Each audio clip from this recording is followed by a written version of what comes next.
everyone. Welcome to the Summer 2022 Fancy Foods live stream show. This is it. We've done many tests. We've been practicing for days, and now it's here. We're bringing it to you. Food Institute. I'm Susan Choi.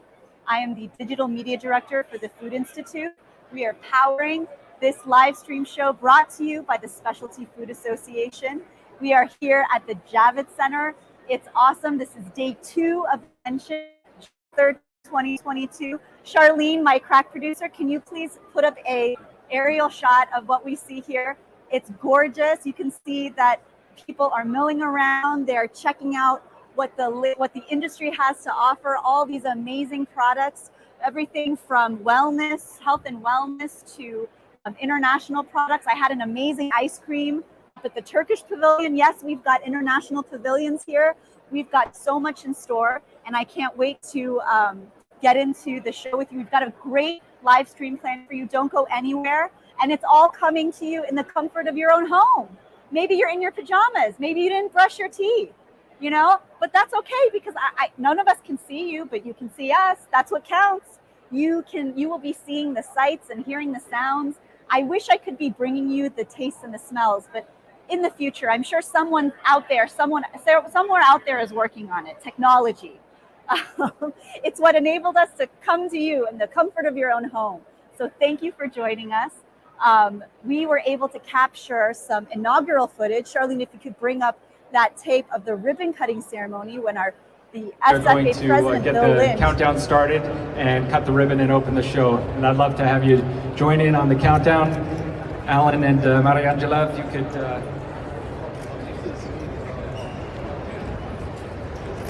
All right, we're going to count it down. Ready? 10, 9, 8, 7, 6, 5, 4, 3, 2, 1.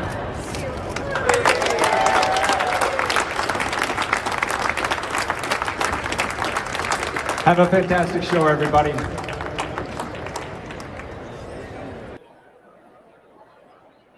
All right, and that was the ribbon cutting ceremony from the first day. That was yesterday. Very exciting, from the president of SFA, Bill Lynch, to welcome everyone to the show.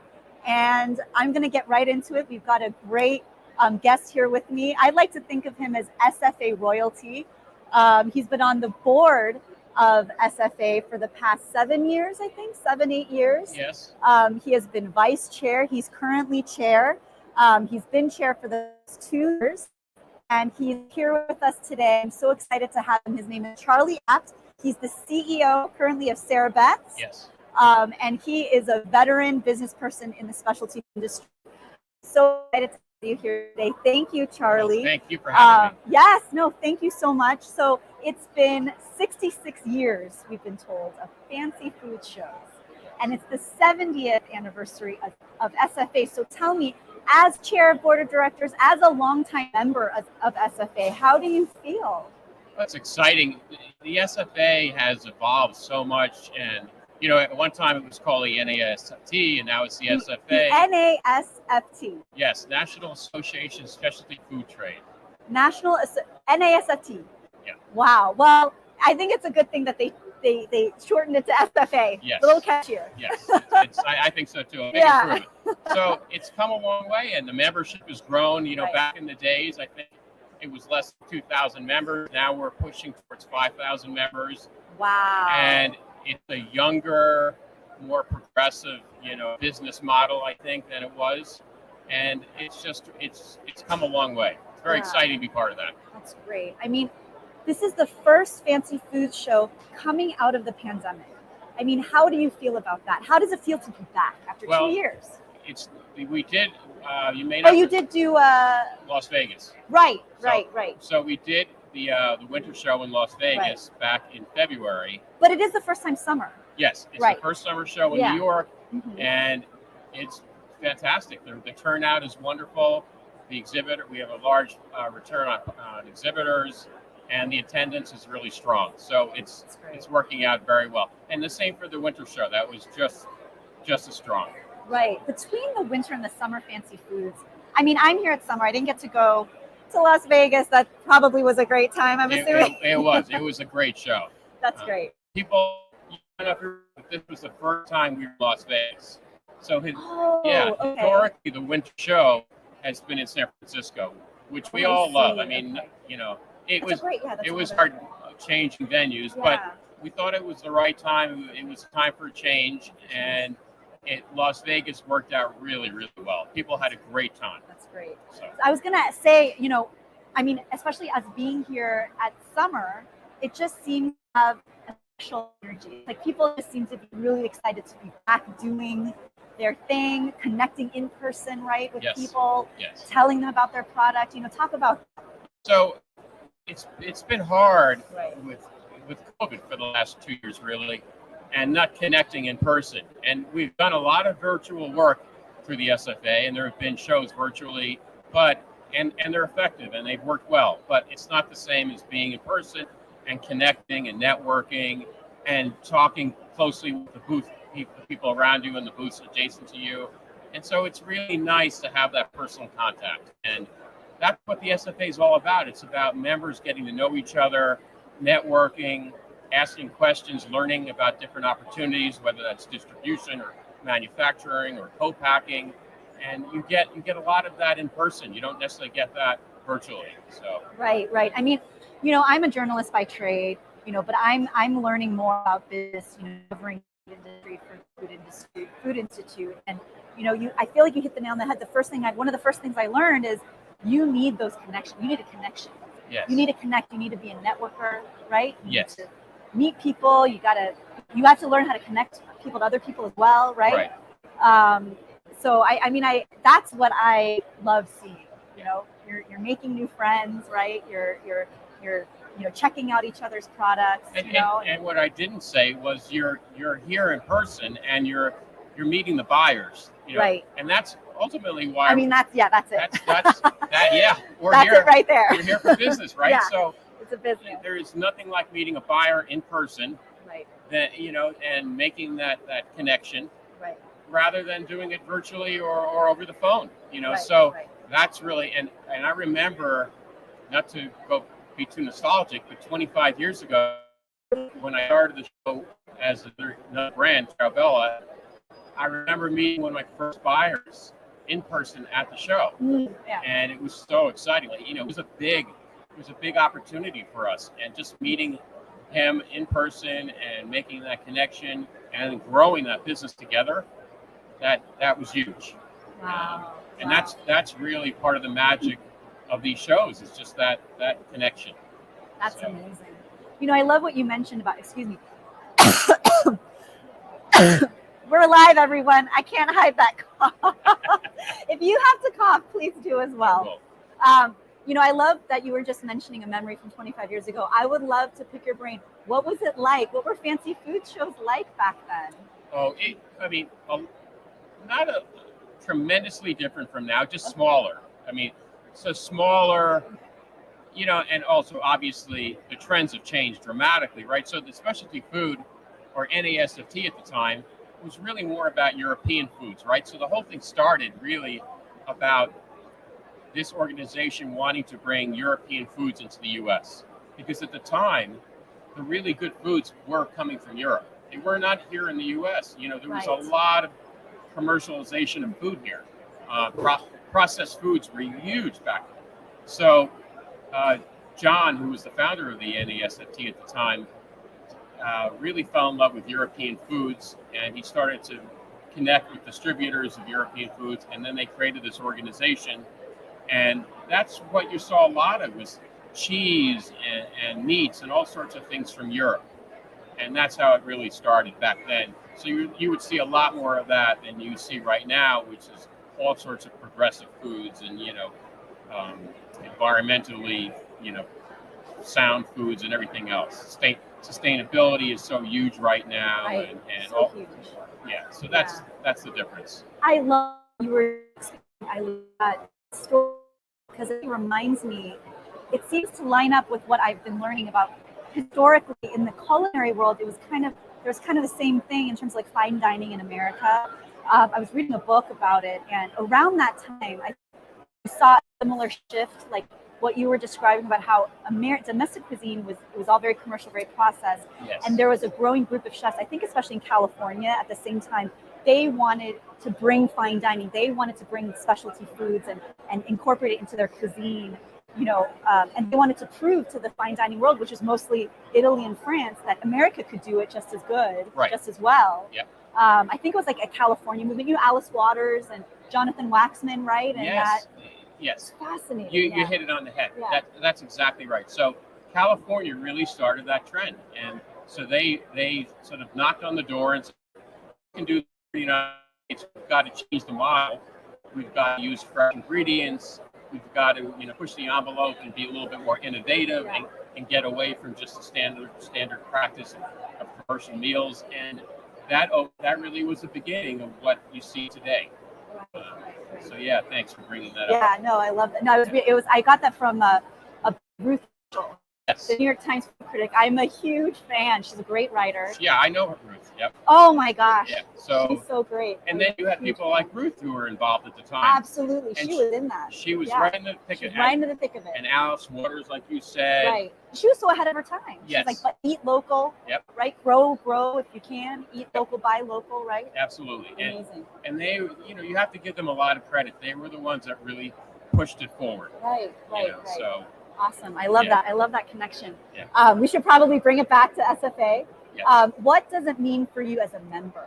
After all these years, 7 years of SFA, what does it mean for you to be here today, as a member, after all this time, seeing, all this activity, seeing how the industry has grown, has changed, has evolved? What are your thoughts on that, the evolution of everything, the trends?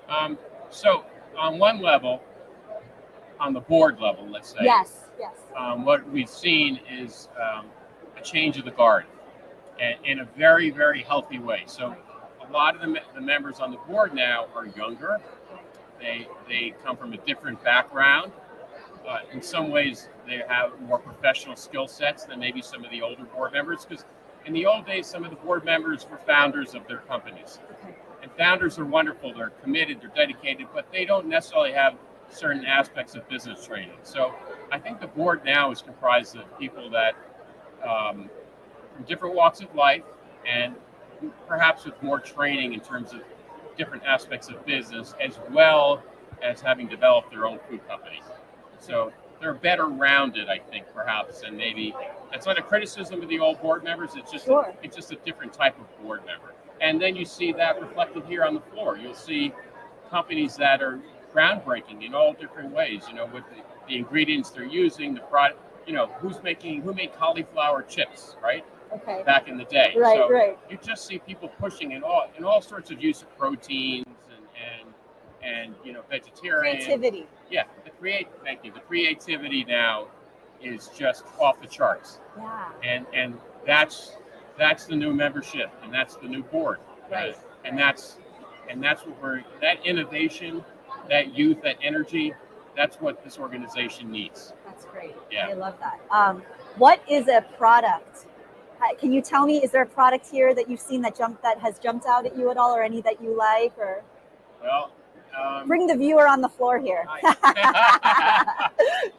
As a board member, I'm not allowed to do that. Oh, I can't play favorites. I can't play favorites. All right, and to be honest, I really wouldn't want to, because there are a lot of phenomenal products here.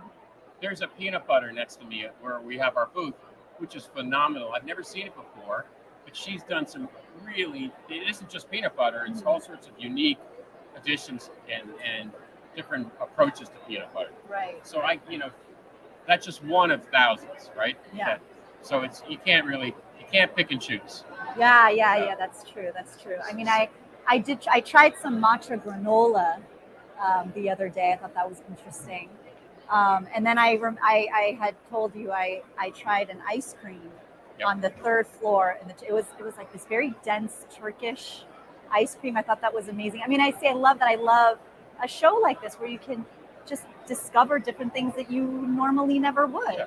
And you'll also see here brands that you love. So I mean, I'm a huge fan of Cleveland Kraut, which is sauerkraut, a probiotic live sauerkraut. Okay, great. And they have a booth nearby, and I went and spoke to them this morning. That's great. And I'm a huge fan of theirs. Okay. So it's not one of the newer companies, but it's certainly part of that trend. Absolutely, the probiotics and and so that's what you'll see here, and that's the membership now, and more. But you still have traditional members like my company, Sarah Beth's, is still a very, very traditional brand. We're making jams and preserves and marmalades, and there's nothing groundbreaking about that, but it is a really high quality, unique flavor combinations, things like that. So it's a balance, right? So right. That's so interesting. Here's a question for you. Again, veteran of SFA as a member, you're a part of the board, you're a veteran of these parts at Fancy Foods shows. Sure. So what do you think that membership, anyone who's attending this, what do you think are the top things that they should be doing to take advantage, to make the most out of this show? Right. So there are sections of the hall where you can scout out new products. So we have particular sections here at the Fancy Food Show where they're just dedicated to new brands, just burgeoning brands. We have an area that is set up for minority brands. Yeah. So we're going to cover that later on. You are. Yeah. I believe it's called BIPOC, right? I think so. Yeah. And something so like that, those are areas if I had more time, I would be visiting all those areas, because that's the future. That's the future. Right. That's innovative. Right. That's a new perspective on things that we've done and we'll be doing differently. And that's an opportunity for you if you're a buyer, if you're not a buyer, some interesting food, you can learn a lot here, and you can see what the trends are and where things are moving. And that's really what it is too. That's a big part of Fancy Foods as well, right? You want to see where the industry's going. Where are the trends? What are people interested in? What products are coming out? What businesses are coming out with what, right? I would say, kind of like final question here, especially as a board, as a board member, would you say that the board, what are they looking to in the future? What are they focusing on? It sounds like the biggest things are innovation and trends and DEI, diversity, equity, and inclusion. Oh, would yes. you say that's correct? Mm-hmm. So I think the board and the SFA, above all, wants to be inclusive. So we want everyone, no matter what your walk of life, your gender, your cultural background, whatever it is, we want people to feel comfortable that this membership, this association, has a home for them, right? And whether that means you're exhibiting, or you're attending, or you're on the board, or you're not, this is a place you should consider becoming a part of the community. And that's the other part of it, is we are a community. We offer a lot of benefits to members, not just the networking, but other aspects of what the SFA does. And so we want people to really appreciate that we're not just a trade show. Right. We are an association of members who are helping each other and who are building on something which will get greater and greater and provide, value well into the future. Right. No, that's great. I love that. And I love, community. It really is, it's community. Yeah. You get to meet people. I said this before, but you get to meet people, meet other fellow exhibitors. I mean, we're here covering, it's video production, but we're meeting exhibitors. We're making connections and friendships, and it's great. I mean, that's really what it's about. Yes. Making those connections, meeting the buyers, of course, but making those connections, getting advice right from your fellow, right? Yeah, I didn't touch on that, which is ultimately within all that is just learning a lot about how to build. We're here to people, but we're here to build a business, and you can learn a lot from online virtual meetings, but you can also learn a lot at the show from the person next to you at another booth. Okay. So that's really the other benefit of being part of this association.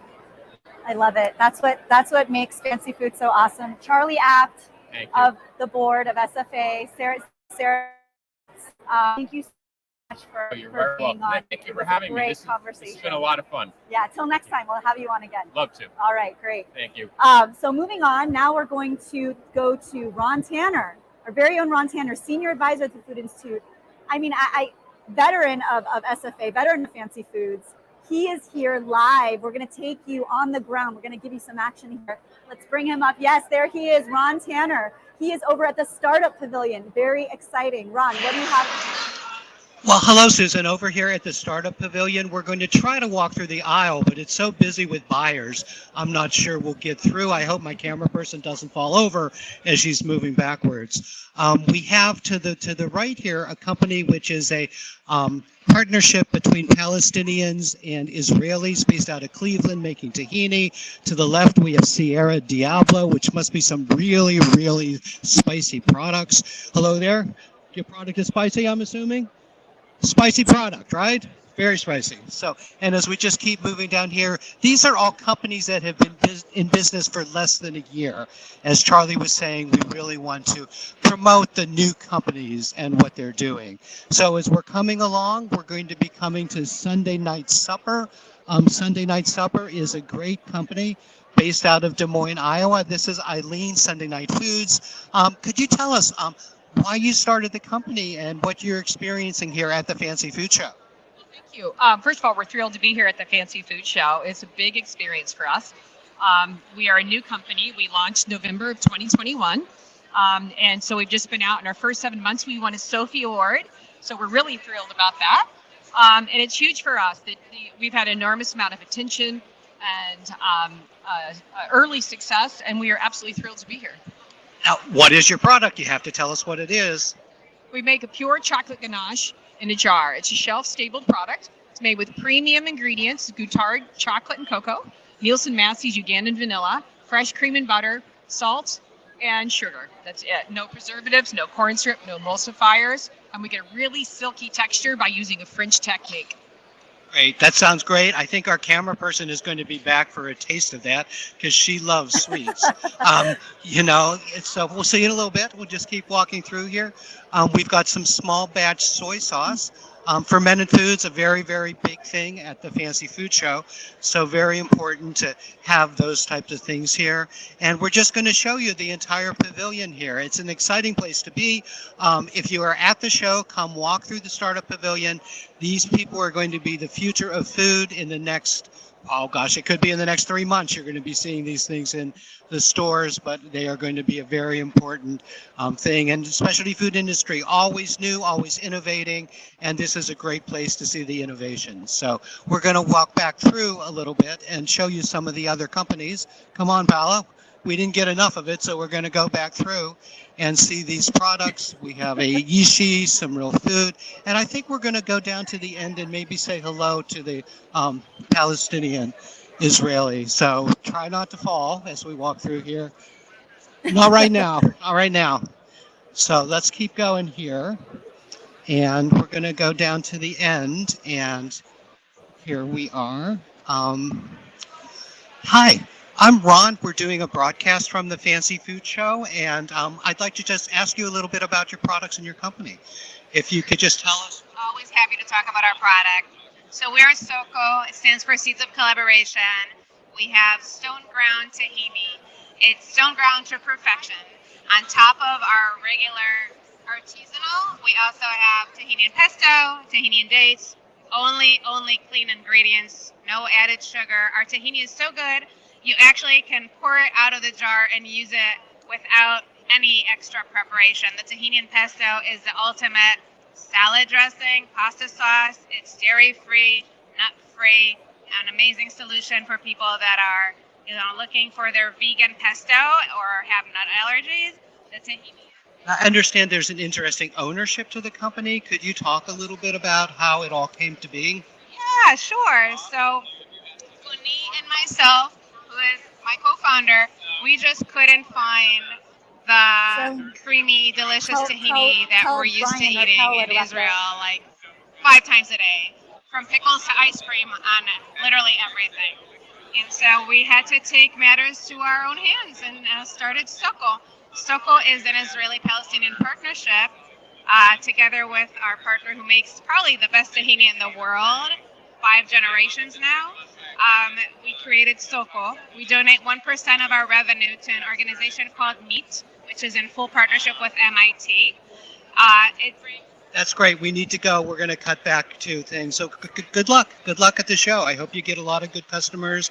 It sounds like you're doing great products and you're doing great things for people in the world. So congratulations. Hope it all keeps going.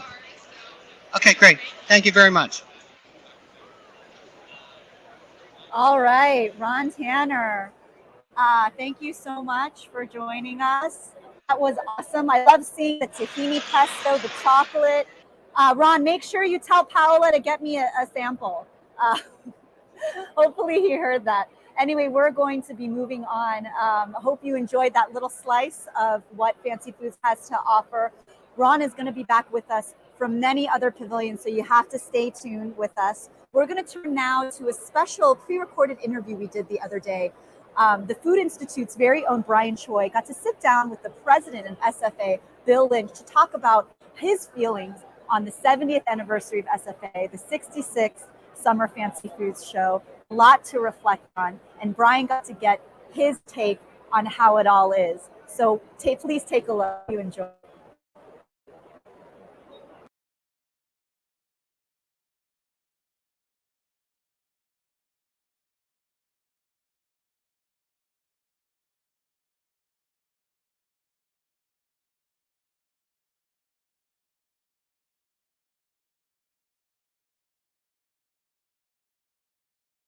This is Brian Choi, Managing Partner and CEO of the Food Institute. I'm honored to be sitting at the table here with Bill Lynch, President of SFA. So, Bill, thanks for interviewing with us. Thanks, Brian. It's so great to have the Food Institute here. I hope you're all enjoying the show. It's been a busy first day, lots of traffic out there. So hopefully you haven't filled your bellies too much this early. Awesome. Well, Bill, it's the 70th year of SFA and the 66th Summer Fancy Food. What does it feel like to be here today, coming after the pandemic, doing the show live? Yeah, it's been an incredible day, and long 3 years that we've waited for this opportunity.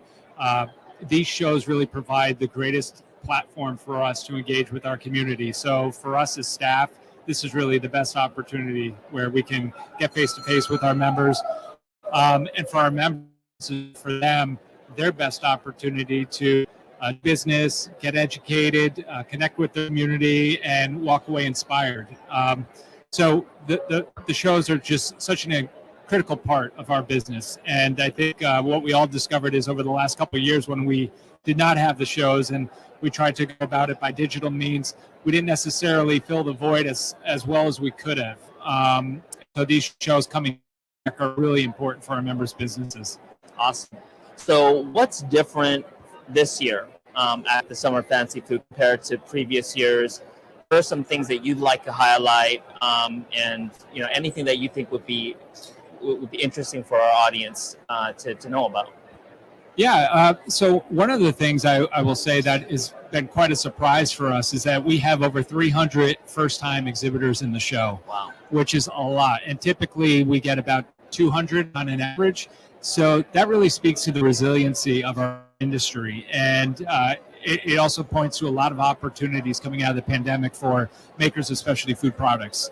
So we're really thrilled with that.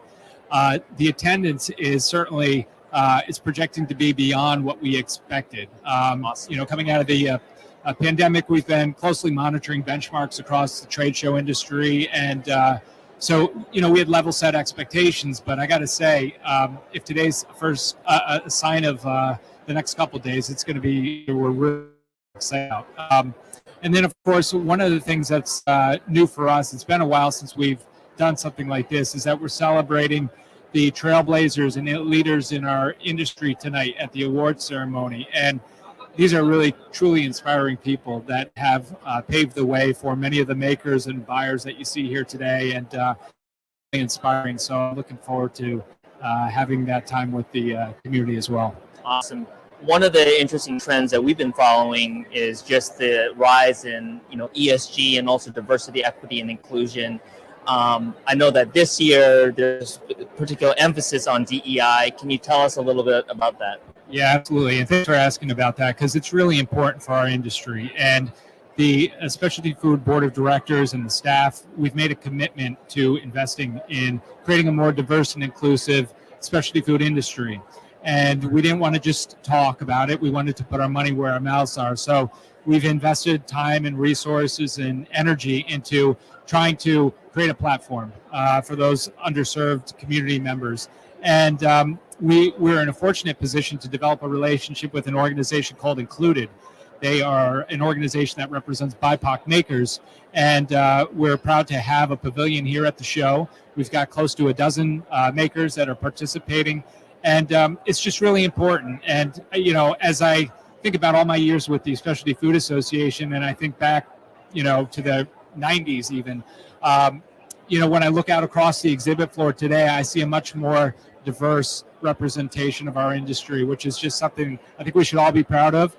We certainly have more work to do in that regard, but I think we're starting to make inroads there, and hopefully this is something we can continue to build upon. And certainly the buying community has a strong interest in finding minority-owned companies that can bring some great products to the marketplace. Awesome. My last question, Bill, is when you look out the specialty food industry over the next 3 to 5 years, what's your outlook, given where we are today, seeing all the excitement here at the show?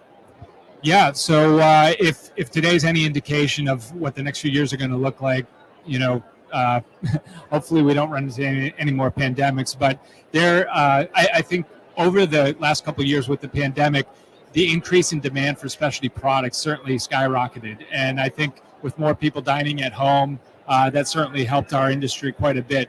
But we see a healthy horizon for the organization and for the industry. And, you know, as far as the fancy food shows go, we're hoping to continue our strong relationship here in New York City. We're looking forward to the next few shows out in Las Vegas on the West Coast in the Q1 timeframe. And we're moving into a new facility out in Las Vegas, so that'll create more opportunities to expand that audience and really build a community out there. So we're pretty excited about what the next few years has to come for our industry. Awesome. Well, Bill, I really appreciate the opportunity to work with you with the Food Institute and, you know, doing this, you know, the show live and not having on the ground coverage. So really appreciate the partnership, and yeah, look forward for the next couple of days. Yeah, absolutely. Brian, it's an honor to spend time with you. We've talked about partnering for quite some time. Right. So this is an awesome opportunity to have you and your team here at the show. So I hope it's a great next few days for you. Awesome. Thank you. Thank you, Brian. All right.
Don't play. No. Put up the slate. Put up the slate. I'm not ready.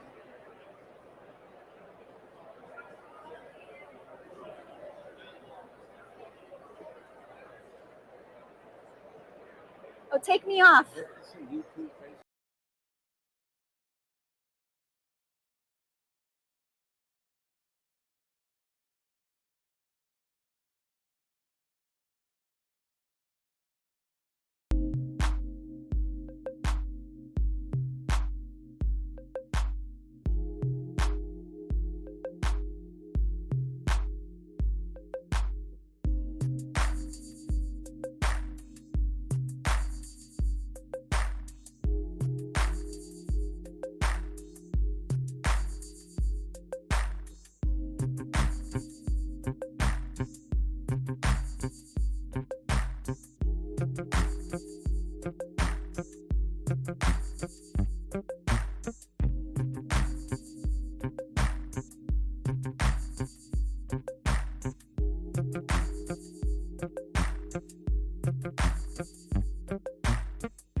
My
roots are showing.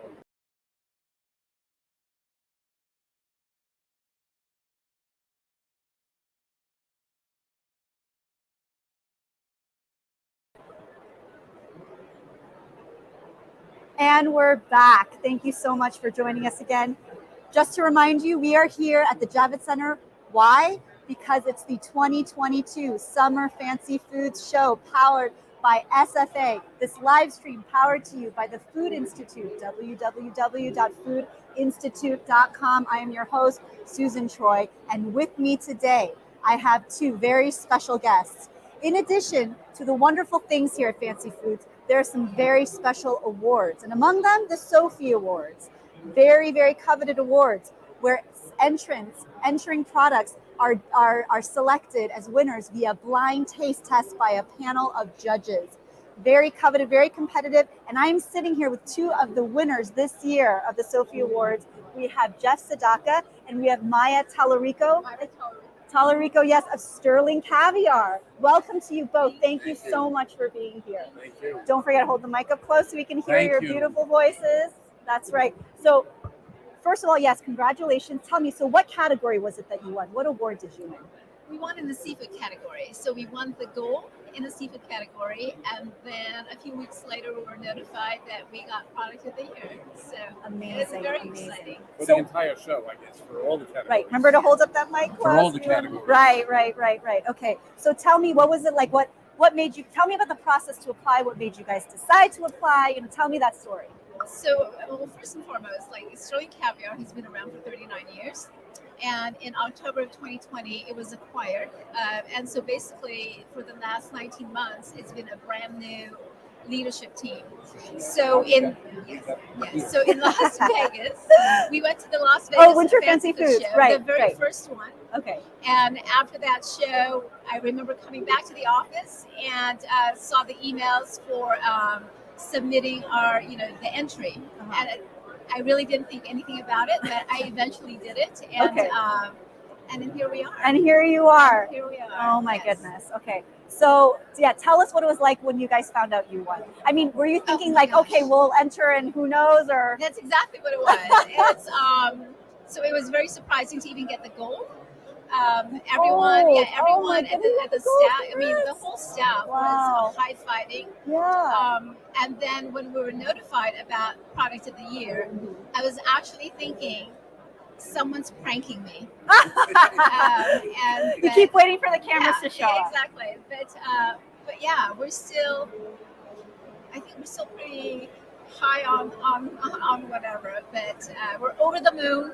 I would say some people are in Saturn right now, but no, it's exciting. It's exciting. That's great. Okay, so let's get to the meat of this thing. Sterling Caviar, what is it? Tell us all about it. Okay, so Sterling Caviar is, we are a vertically integrated company producing fish and caviar.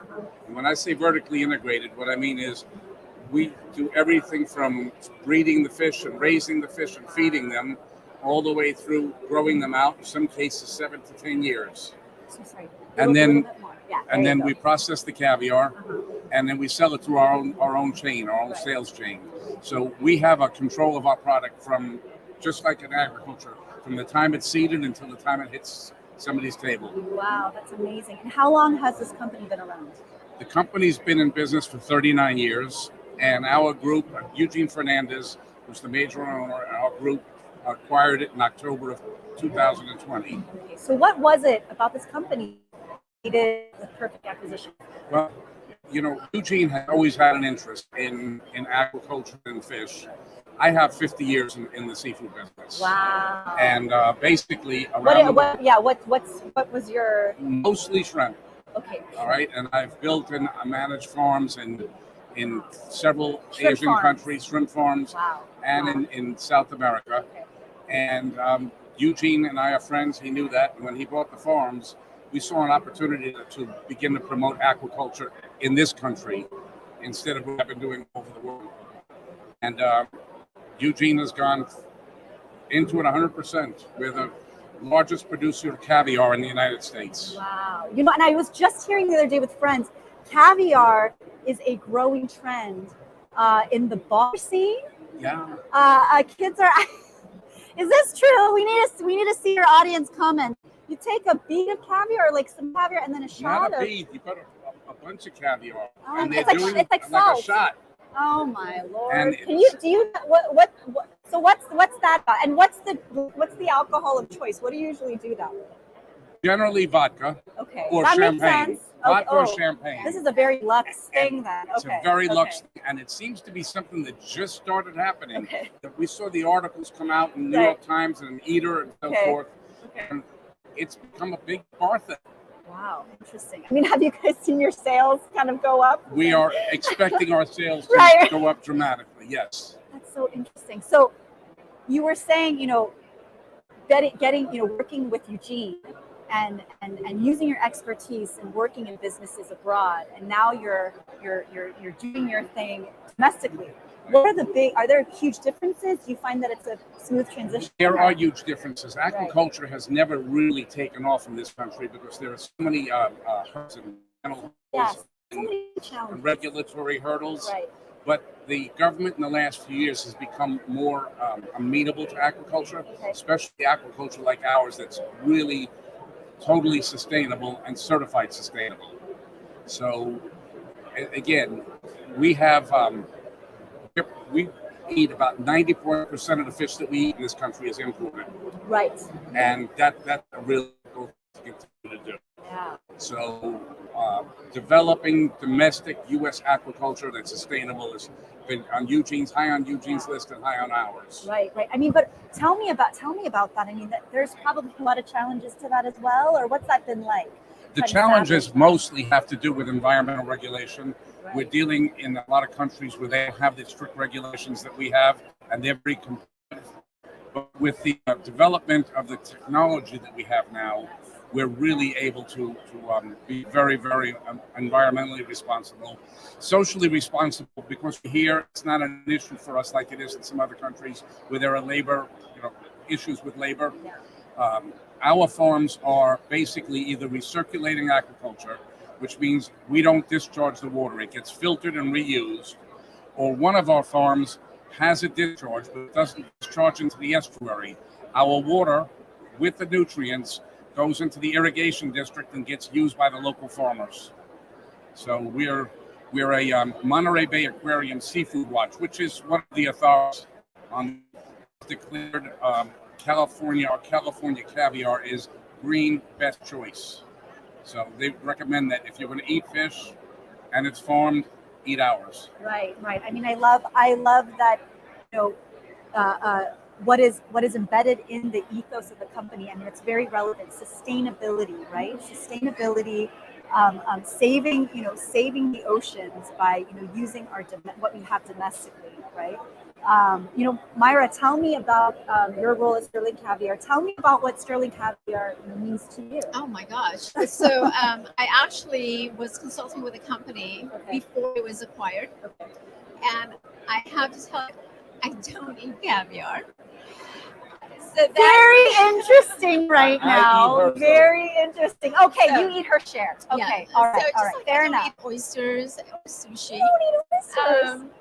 But yeah, so Eugene had asked me to come on board to head up sales, and I had to decline because I couldn't sell something that I You wasn't don't. using. So he came back to me about a week later and asked if I could stay on board as the GM. Just because he's consulting there for about a year now, and people trusted me, and so yeah, the farm is 2 hours away from my home in San Jose. Oh, So I just have an apartment in Sacramento, and I live in Sacramento for about 4 days a week, and then home with my husband 3 days out of the week. So that's great. I told him I will give him 8 years of my life before we retire and move to Boise, Idaho. Right, right. And I love that Boise. I think Jeff, this is his last gig before he fully retires. Wow. So And we were, you, 50 years, you said. 50 years. I've been 50 50 years. years. I run 3 different multi-$100-million companies in the seafood business. I thought I was done. And in fact, retired from the last company on December 30th. And I'd been working or trying to advise Eugene. And on January 2nd, he asked me, well, I have an idea. Why don't you come back to work? Great So idea. I'm working. What do you guys? How do you guys feel being at Fancy Foods? Tell us. This is really fabulous.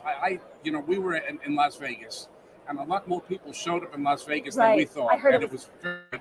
It's fabulous. But nothing did. Right, right. It is amazing. No, it's just, I mean, that's the only word I can think of, especially when, everyone has been home and, due to the pandemic. It's just great to see this many people. Right. out Great here. to see everyone out and about, Yeah. connections. Yeah. And you're right in the thick of it. Yes. Thank you so much, Jeff Thank you. Sadaka and Maya Tallarico Thank of you. Sterling Caviar, Sofi Award winners in the seafood category, the Gold Award. Yes.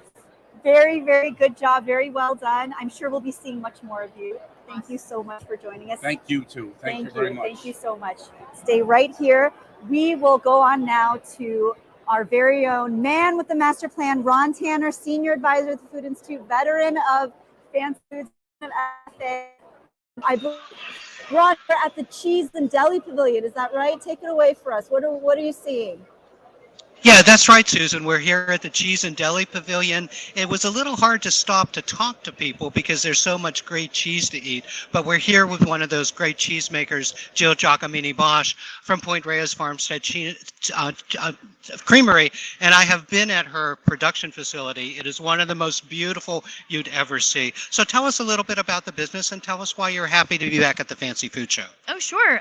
Yes, Point Reyes Farmstead Cheese Company. We've been in business for 22 years making cheese on our family farm.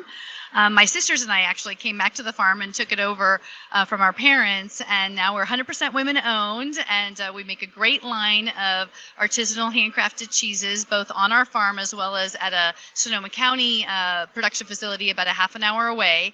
And we're known for our blue cheese, but we have a great line of toma and some flavored tomas. We have an additional blue cheese called Bay Blue. We have our quinta, which is our soft ripened bloomy rind cheese that's really special and kind of an anniversary cheese that we brought out in 2020. We have an aged Gouda and lots of fun news about the farm and our sustainability practices, all available at our booth 674. And how does it feel to be back live at the Fancy Food Show? Oh my gosh, it feels great. It's honestly, it's like riding a bike. A little nervous about coming back, and then once you're here on the show floor and you start seeing old friends, you just kind of get right back into the groove. And the nice thing is that all of the people walking are, qualified buyers. So every conversation is either, with someone that you've done business with before or a new buyer in a position that, it's all benefits your business, and you just got to be open to, making new friends. Great. Thank you, Jill. We'll let you get back. I see you have a lot of buyers here waiting for you. So thank you for your time, and we'll see you later. Great. See you in a little bit. Okay. We're going to be walking over here through the Savencia booth. Savencia is one of the largest cheese companies in the world based in France. Walking over to see our friend David Gremmels over at Rogue Creamery. So as we walk through here, we're going to be over and taking a look at David, walking past a bunch of buyers that are here. and going over, and it looks like, oh my gosh, it looks like David is here with his cheese all ready for us to try. So let me ask you a question, then I'll take a piece of cheese. So tell us a little bit about your company. And I know you had some interesting experiences during the pandemic. So could you explain a little bit about how you were able to keep going and be successful during that period of time? Why don't you join me here, Ron? We'll sit down. So welcome to Rogue Creamery. It's lovely to bring the flavor of Rogue Creamery and our Rogue River Valley to you. And so Rogue Creamery was founded 90 years ago. We're an organic company and a B Corp, Oregon's first B Corp, using business as a force of good, one wheel at a time. We're a mission-driven company with 5 simple words that represent our values: safe, healthy, positive, other-centered. And I mention this, Ron, because these are the values that helped guide us through the pandemic. And during the pandemic, we just simply listened to our customers. We primarily made and created handmade wheels of cheese in bulk random weight sizes, and our customers needed us to create exact weight wedges and blocks. And so we reacted to that by just listening and responding and doing some test markets in the Northwest, which quickly expanded throughout the U.S. And this is what we created from our 5.25. Oh my gosh, that's so much smaller than what I'm used to seeing. That's very smart. That's very smart. And didn't you also work with a cheeseburger place up in your area that was buying a lot of your cheese? Am I remembering that correctly? You are. And so what we did is we actually created a crumble program for local restaurants and a regional restaurant. That restaurant is Burgerville, and they continue to feature our cheeses on their gourmet smoky blue and Oregon blue burgers. And so representing these 2 cheeses here. What also really helped us during the pandemic was our e-commerce business. It expanded threefold. So for those who couldn't get our cheese through normal distribution channels, they went direct, and we shipped it direct with biodegradable packaging that's also recyclable at curbside as well. So we put a lot of effort in looking at creating a package to ship across country to allow the cheese to get there in perfect condition, perfect temperature for enjoyment, as if it was just coming out of our cheese caves for an organoleptic sampling before we release the cheeses. That's great. Thank you very much. We're going to move over to your friends at Vermont Creamery and talk to them a little bit. Creamery are also a B Corp, one of the few American artisan cheese companies that have joined us in being B Corps, and again, using our business as a force of good, socially, economically, and environmentally. Great. Congratulations on that. And, I know you do great things about, giving your employees bicycles if they, come to work on the bike a certain amount of times each year. So always been a real admirer, and we'll see you a little bit later. So we're going to be walking back through Savencia here over to Vermont Butter and Creamery. Walking through all this great cheese, and it's hard not to stop and taste the great cheese as we walk through. But we're going to be coming over to Vermont Butter and Creamery. And here we go. So, Adeline, great to see you here. Great to see you. Just we'll give her 1 minute and they gotta go. Okay, yeah. Could you tell us a little bit? We have about a minute, but I know you've had a very interesting journey coming to the United States and now in charge of a great creamery. So just tell us a little bit about your journey and, what you're doing now. Thank you. So I'm Adeline Girard, the president of Vermont Creamery. I'm a cheesemaker. I went to the National Dairy School of France, originally from France. And 20 years ago, I sent my resume to Vermont Creamery because we were making French-style cheeses. And I thought, well, could I get an internship in this little creamery in Vermont? Because they seem to make beautiful artisan cheese, in Vermont looks very much like France. And came as an intern, worked for a couple months, and fell in love with not only the the landscape, the company, but also the specialty food industry and artisan cheese industry that is very, very strong and very welcoming in the U.S. And then move my way up a little bit. Well, it's a true success story, and there's so many people that are helpful and caring in this industry, you know, in all specialty foods, but particularly in the dairy part of it. I know we see each other at the American Cheese Society quite a bit, and, you know, it's just great to see how, you know, really competitors, you know, help each other, and, you know, everything moves everything forward. So congratulations on being the president. That's really nice. And congratulations on everything. Do you want to tell us just a little bit about the cheese? You win so many Sofi Awards. Did you win one this year? We won an award for outstanding food service item with our culture butter for food service, 1 pound culture butter, high fats. And so we've been making this product for almost like 30 years. So after 30 years to keep being recognized by the specialty food industry is a true honor, and we don't take those awards for granted. We're also launching new flavored goat cheeses. One is called strawberry spritz, and another one's honey truffle. And we usually use that show and that time for new product launches, which has been very successful. Well, thank you very much. I look forward to seeing you at the ACS conference in Portland. Thank you, and congratulations on everything.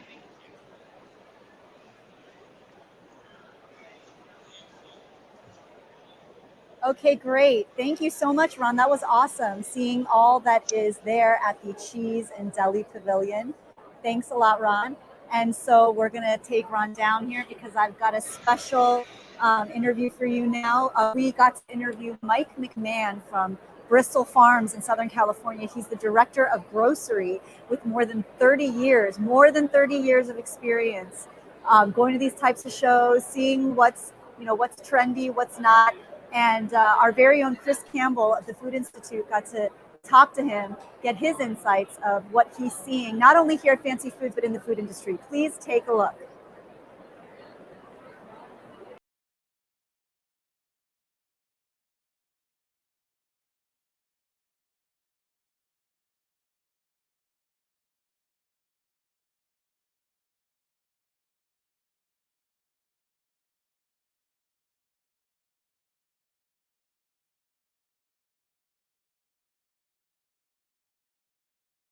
Everybody, it's Chris Campbell, Associate Content Manager with the Food Institute. You might recognize me from my voice on the Food Institute podcast, but here we are live on camera. And I have Mike McMahon, Director of Grocery with Bristol Farms with me today. How are you today, Mike? Hey, I'm great, Chris. Thank you. We're thankful that you're here to hang out with us for a little bit. I do want to talk first just about the buzz. If you're listening in, you probably hear all the noise going on around us. After a couple-year hiatus without Summer Fancy Food, what are your impressions so far coming into the show? Well, today's the first day. I've just walked the 20 aisles so far, but you could definitely feel it as you were walking in. Yes, as you mentioned, it's been 3 years. I know the excitement's been building. I've got a lot of friends I haven't seen in a while, and so we're meeting up over the week here, and I can't wait. It's going to be a blast. Yeah, it's really exciting. Got to admit, I'm a Jersey boy. Didn't know too much about your grocery chain beforehand, so I'm wondering if you could tell us a little bit about Bristol Farms and what you guys do. Well, we're a California-based upscale industry food market. We've been in business now. We're coming up on our 40th anniversary. We're going to celebrate that later on this year. Continue to grow. We've got some great growth plans, and we're pretty much considered the leader of specialty food in Southern California right now. Well, congratulations on that 40 years. Definitely an accomplishment. I think I have an interesting perspective as a buyer. I think a lot of people that are presenting here, have a booth here, they're looking for a perspective like yours. So when you're walking the sales floor, or not the sales floor, but really walking the floor here, what are you looking for when you're looking for a company here? Well, it's changed because as we've come out of the pandemic now, trends have changed quite a bit. There's a lot more home cooking going on now. The horrible pandemic as it was, it did benefit the grocery industry, which is no secret. So people are much more confident, I think, now with their cooking skills than they were, just 3 years ago. So now I'm looking for items that, people may not have tried before, but they can be, restaurant quality and, like a new flavor. A lot of ethnic sauces are out there right now. And, just myself doing more cooking at home, I've got a lot more confidence in my skills. So, as we start rolling out, we're doing more demonstrations in the stores now, and people are willing to try and be a little bit more, shall I say, they're confident themselves, and they'll give something a shot where they wouldn't have in the past. Yeah, and I think you're kind of seeing that on the floor today. You're seeing a lot more, live cooking demonstrations than you usually do at this show. And, always products out there that you can take home, but seeing people actually cook, kind of an interesting dynamic this year. Do you agree? Yeah, completely. And like I said, I've only walked 20 aisles. And, for those that you don't know that, 20 aisles is really not very much. That's just the beginning stages here. And I have tried more individual demonstrations that I normally do, because this is a long event, a long day, and you got to get through it, and you can't try everything. But, I'm a veteran of this, and I couldn't help myself in a lot of these cases. So a lot of good stuff. Speaking about trends, what other kind of trends are you seeing today? Any kind of specific food types, cuisines from different countries, et cetera? What are you seeing so far? Well, cuisines from different countries have been obviously in the forefront of the last couple of years. But I think right now, like I was mentioning earlier, people are just confident. They want to try. Instead of, restaurants really are starting to open up now, but even restaurant flow of traffic is considerably down, especially with inflation, the way it's hit the stores, it's also hit the restaurants. And so I think people now, when they go into a restaurant, they get an idea of something, or they have it, but they're, not going there as frequent. So they'll try and do this at home. So I'm just trying to replicate restaurant style products, and something that's simple enough for people to be able to make at home. And a lot of it is. And I think another trend that at least I've seen so far, it seems like diet is really coming to the forefront here. It could be keto, it could be vegetarian, etc. What are you seeing on the floor so far when it comes to those kinds of trends? Well, I think the American diet, there's definitely more emphasis on health than there has ever in my time that I've been in this industry. People are really concerned about sugar content, the salt content, keto, vegan, very specific diets out there now. And I know people are aware of the ingredients, and they have been for the last 10 years. It's been very important, and that's going to continue, and hopefully it does. One last question I want to bring up here before we wrap it up. Just taking a look, I know you said beforehand you've been here for about 20 years. When you take a look at the evolution of the show, what do you think? What comes to mind when you take a look at those first shows compared to now? Wow, that's a good question. Well, through the faces of change, I'm getting older now, getting through it. Some of the faces have changed for sure. But there seems to be a lot more emphasis on the American diet, and a lot of the importers that I'm finding are having specific items made for the U.S. market only. And so I thought that was interesting. There's some balsamic manufacturers that are cutting back sugar content by half, and they're pretty much making it a unique situation just for the United States, and we're eating more sensibly now, and that's kind of where the focus has been, where before it just had to taste good. Now the ingredients have to match that. Awesome insight, Mike. Thank you so much for spending some time with us today. Oh, thanks, Chris.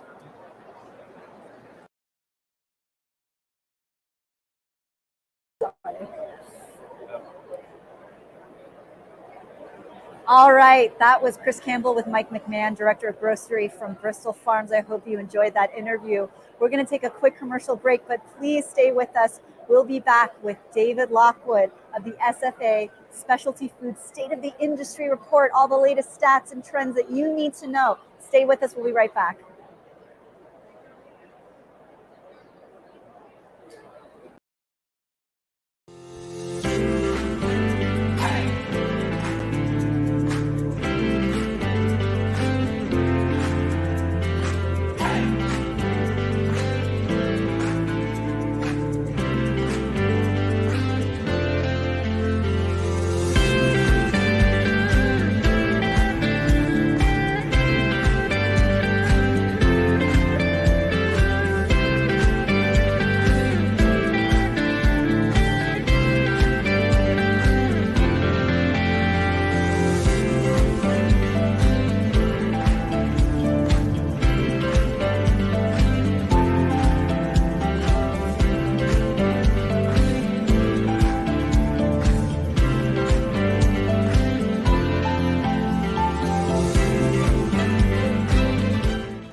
Okay, and we're back. And just as I have promised you, I have stats for you, I have trends for you, and I have the man of the moment right here. After all of his hard work, the fruits of his labor, we've got David Lockwood. He is the consultant, co-principal of the main researcher, head cheese, grand poobah of the SFA, State of the Industry Specialty Food Report 2022. David Lockwood, thank you so much for joining us. Oh, thank you, Susan. Pleasure to be here. Yeah, I mean, it must be a big sigh of relief right now. You're done with the report. I mean, how long did that take you? How long? What's that like? Oh, well, it goes on all year, but right. the most of it takes about 6 months. Right, right. So And it's all just, year. You're in front of the computer, you're gathering the stats and the trends, right? In front of the computer, but also talking to lots and lots of people in the industry. Lots of people. Yes. What are they seeing? What's their take? Right. Okay, so Right. give us what's without even thinking, what's the main takeaway? What's the biggest thing that you're Well, the biggest thing is that having done all of the research into sales data and talking to people in the industry, what we've concluded is that the industry is as robust and exciting as ever. And every single thing it takes to be a thriving business in the specialty food market has gotten more complex, harder, and more expensive. That's a big takeaway, and that kind of is what all other questions kind of feed into that platform. Wow, wow. And how long is the report? It's pretty in-depth. It's about 100 and something pages. Okay, wow. 110. Okay. Let's get into some of the pages. So first of all, let's get into what the top 10 fastest growing categories. I thought that was interesting. So Yeah. Can you tell me a little bit about that? Sure. The way it shakes out is that the fastest growing categories in the last year and a half have been refrigerated. So the top 3 fastest growing are all refrigerated. So ready to drink tea and coffee and refrigerated entrees. And then the rest of it shakes out. Refrigerated pasta is also in there, even though that's a tiny category. But that's fastest growing. A couple of them are still indulgent, so that's interesting. That would be chocolate and frozen desserts. And then staples that are doing very well. Chocolate is also a staple, but then pasta sauces doing fantastically well. So it does span the whole everything, but refrigerated a little faster than everything else because, we're now actually starting to bounce out of the pandemic. So what got closed during the pandemic, in-store bakeries, some of them, certainly the delis closed. Now they're all fully open back up. Oh, I see. Okay, so Yeah. you would attribute the pandemic, the lockdown, Yeah. but now we're coming back into people are missing that. They're missing the perishables, right? That's what the Absolutely. And the flavor is. convenience items. So refrigerated entrees, you know what? More than half of that is sushi. So that's a big thing. And then it's sandwiches and things like that. Right. Salads. I guess I can see that's a very delicacy item you couldn't get during lockdown, sushi. Exactly. Right. So that actually grew 32% last year alone. That's phenomenal. You don't see that, other than post-pandemic. I mean, can you tell me what is like the average growth of the category? Average growth of all of the 63 categories that we measure in track sales, average growth rate for the last 2 years is 25.4%. And of course, most of that 20%-ish was in 2020, but last year was about 4.3%. So still growing, but the changes and the thing everybody wants to know about is that unit growth is not as high. So unit growth only 0.6%. Oh, wow. That's slow, so things are starting to slow down. And what we are seeing is that already, even up through mid-April where our data stopped, is that companies and people are starting to look at categories where maybe they have to trade down or trade out if they're finding them to be too expensive. So for instance, soup is a good example of that, where soup in the last 4 weeks, sales grew 15.8%, but units declined 5%. So even though soup is a category that does well during high inflationary periods, it's getting to be so expensive that some people are either trading out of specialty into conventional soup, or they're just leaving it all together for another category. So we're already starting to see the impact of inflation. Oh, interesting. Okay. That's very interesting how you really have to really think on your feet and re-strategize. Yes. You know, but it's not that your only option is just getting out of a whole industry. Like you're saying, moving from specialty to conventional, there's different avenues, different ways that you can try. Yes. What about categories that grew in the past year alone? I think so between 2021 and now, or is it? Well, so baby and toddler food. Talk to me about that's a big one, obviously, too, and it's been growing quite a while. But it too helped because a lot of it now is refrigerated, not all of it, but that helps, and it's obviously clean label, and in the specialty food world, it's more likely to be clean label, and that's, mothers are looking.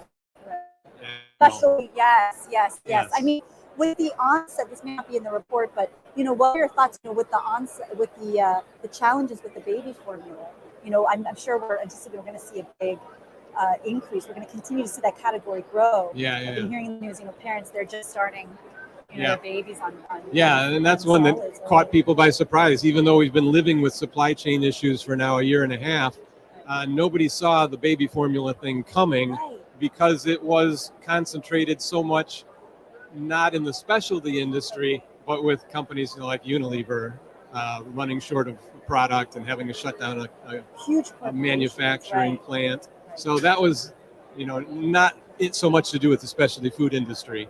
But certainly it creates an opportunity for all of those companies that can produce the product. And that's what retailers are looking for is, can you deliver this product on a regular basis? That's really what it's about, right? Yes, right. What about wellness bars? Talk about that. Yeah, wellness bars is an interesting category over the last decade. It grew and grew and grew several years ago, and now it's been up and down the last several years. And it didn't do very well during the pandemic, partly because so many people stopped going into retail stores, but really people stopped going to work or going out to work. So on-the-go eating just plummeted in 2020. So now, of course, it's bouncing right back. Right. Okay, so of course we have to hit a very talked about topic. BIPOC and women-owned brands. Yes. What are the trends we're seeing there? What did you find in your research? Certainly, I'd say they're both growing quite a lot, but of the two, women-owned is definitely, especially in the specialty food industry. In fact, if you look in the SFA catalog, you'll see women-owned industries. It goes on for a couple of pages. A lot of companies, it does resonate with people. So that and it has even surprised women owners that people will come up and say, "Oh, I didn't even know this was women owned. Now I'm going to tell all my friends."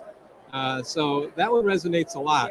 BIPOC, of course, is newer, but also is something that people are interested in. So I'll be interested to see how that grows in the next few years. Two categories definitely to watch. Yes, absolutely. Absolutely.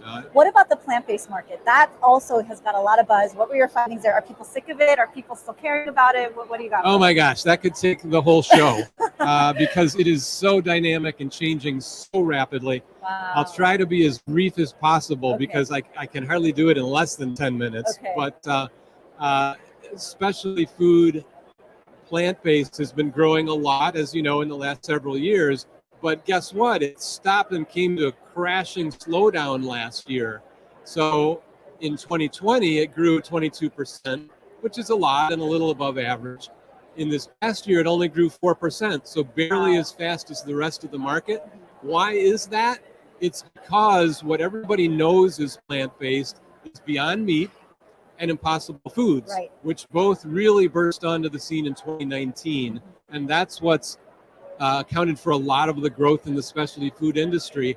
Why did it slow down last year is the big question. And the answer to that is all of the big meat companies that you know of, so JBS and BRF and ADM Marfrig, Smithfield Foods, Tyson, they all looked at what plant-based was being and what Beyond Meat and Impossible was doing, and they said, aha, textured vegetable protein, TVP, which was the food innovation of the 1970s and 80s.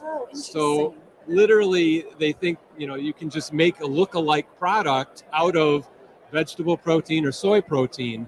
And sure enough, it does kind of look similar, but what that does is saturate the market, and consumers are going, you know what? Some of this is interesting and unique and we like it, but some of these things don't interest us that much.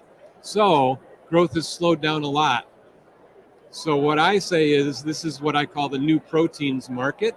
And what it is now shifting to is the next generation, what I'll call NP 2.0, which is interesting because it's a whole bunch of companies most people haven't heard of that are going to be launching products in the next year.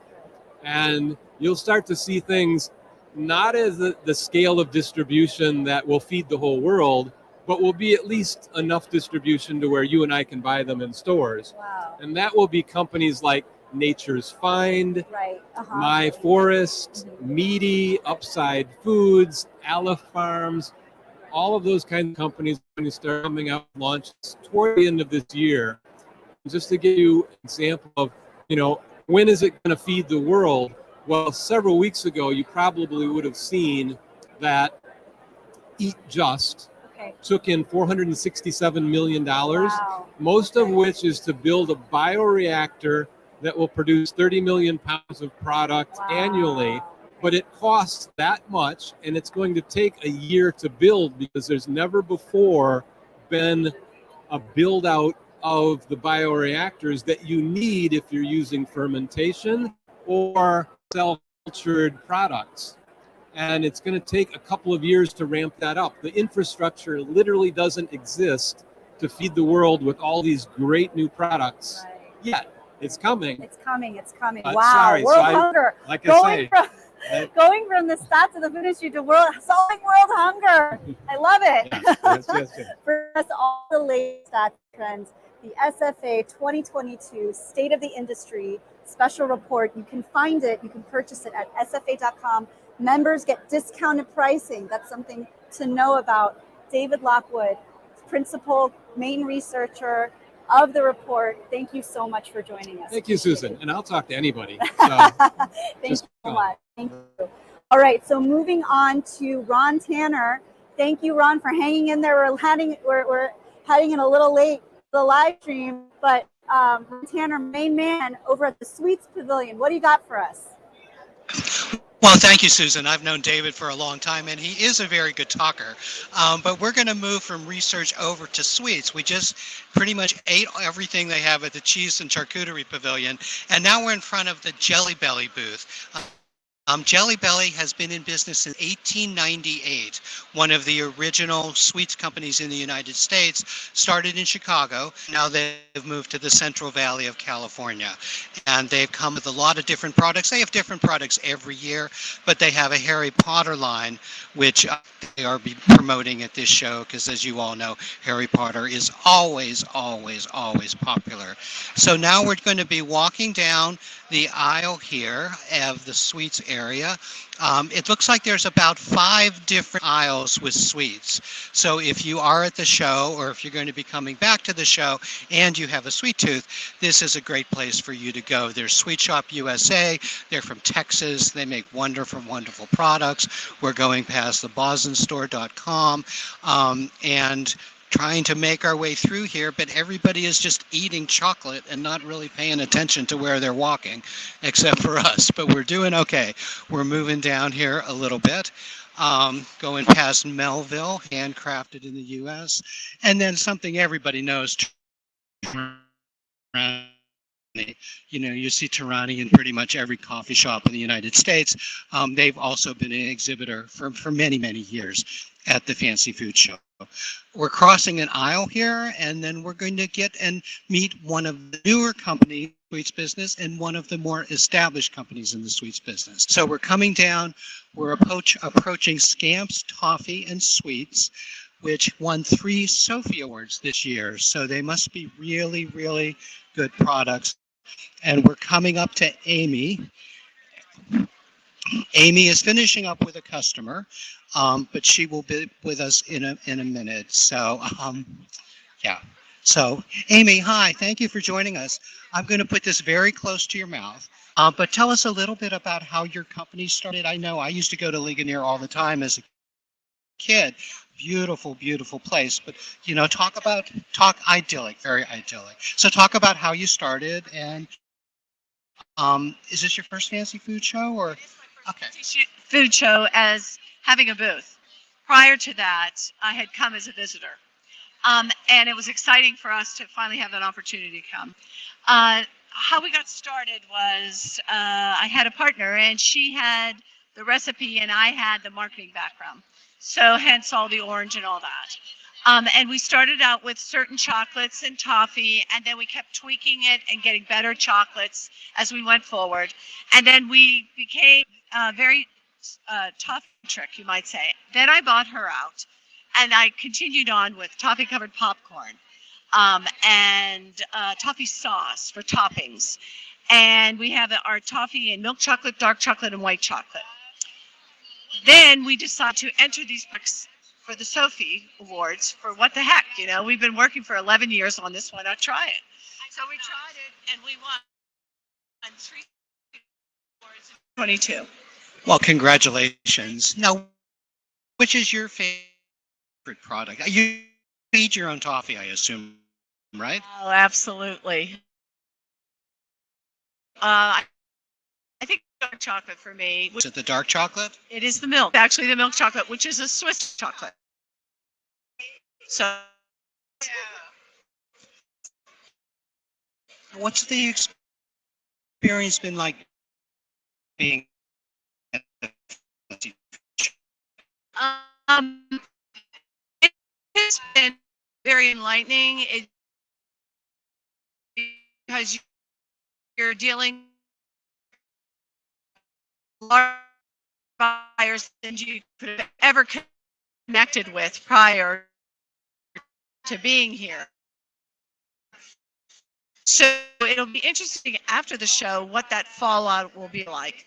And also, it's great. I've reunited with past customers who are here and saying, "Oh my gosh, it's so good to see you." So it's eye-opening.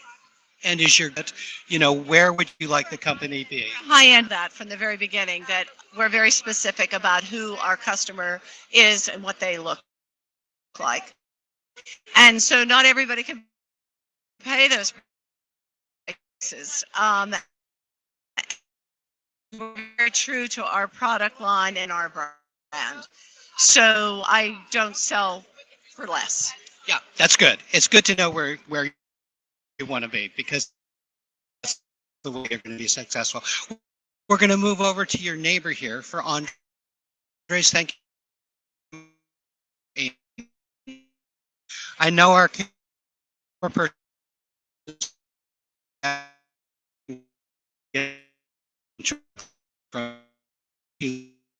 loves chocolate.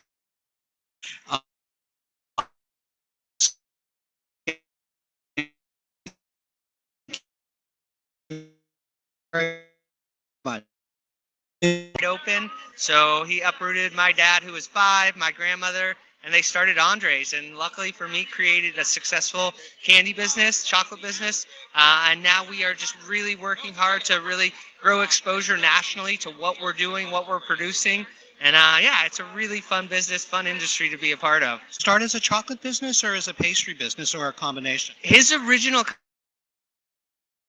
and pedophores, little pastries. In 1955, Kansas City was not prepared for that kind of business, so he really had to work hard to grow exposure, grow awareness of what he was doing. So he put a small restaurant in, started doing more baked goods, all with the idea that hopefully people would come in for those items and then buy chocolates and pastries on their way out. So now it is kind of transformed into that whole experience where people can come in, have lunch, have a croissant or a ham and cheese croissant, and then also buy chocolates and pastries on their way out. But then the chocolate candies are really what we look to sell wholesale in a national perspective. Well, we're going to have to come visit you and do the next interview where we can have the croissants and then also have the chocolates afterwards. So thank you very much. Good luck with everything. Good luck with everything here at the show. And very nice to meet you. Thank you. So, and with that, we're going to go back to Susan. Susan, we're done with sweets. We've had cheese, we've had startups, we've had sweets, we've had charcuterie. We have 2 more reports we're going to be doing live from the show. So hope everybody's enjoying the cast, and we'll see you in a little bit. Oh, Ron, you're doing a fabulous job. You are the star. You're stealing my spotlight. I don't know if I'll put you on in the last 2 spots. You're stealing my mojo here. Well, just let me know, because then I can go get some, more photo. I'll be back in the cheese pavilion if I get lost. No, I still need you. I still need you for the next spot. Ron Tanner, everyone. Thank you so much, Ron. We'll see you at the next spot. Go get some cheese. Thank you, Susan. All right. We're going to take Ron off the feed. Moving on, we've got another great pre-tape interview for you. The Sofi Awards. We had on, as you know, Jeff Sedaka and Myra Tallarico from Sterling Caviar. They were the Sofi Award gold winners in the seafood category. We got to talk to Laura Lasada and Russell Collity of SFA. They both handled the Sofi Awards management, and we got to talk a little bit about Ron did. He got to talk a little bit about what it's like, what the Sofi Award means to SFA, the process, all of that, an inside look. So take it away, Ron. We're gonna throw it to him. They're gonna share some insights from that piece. Hope you like it.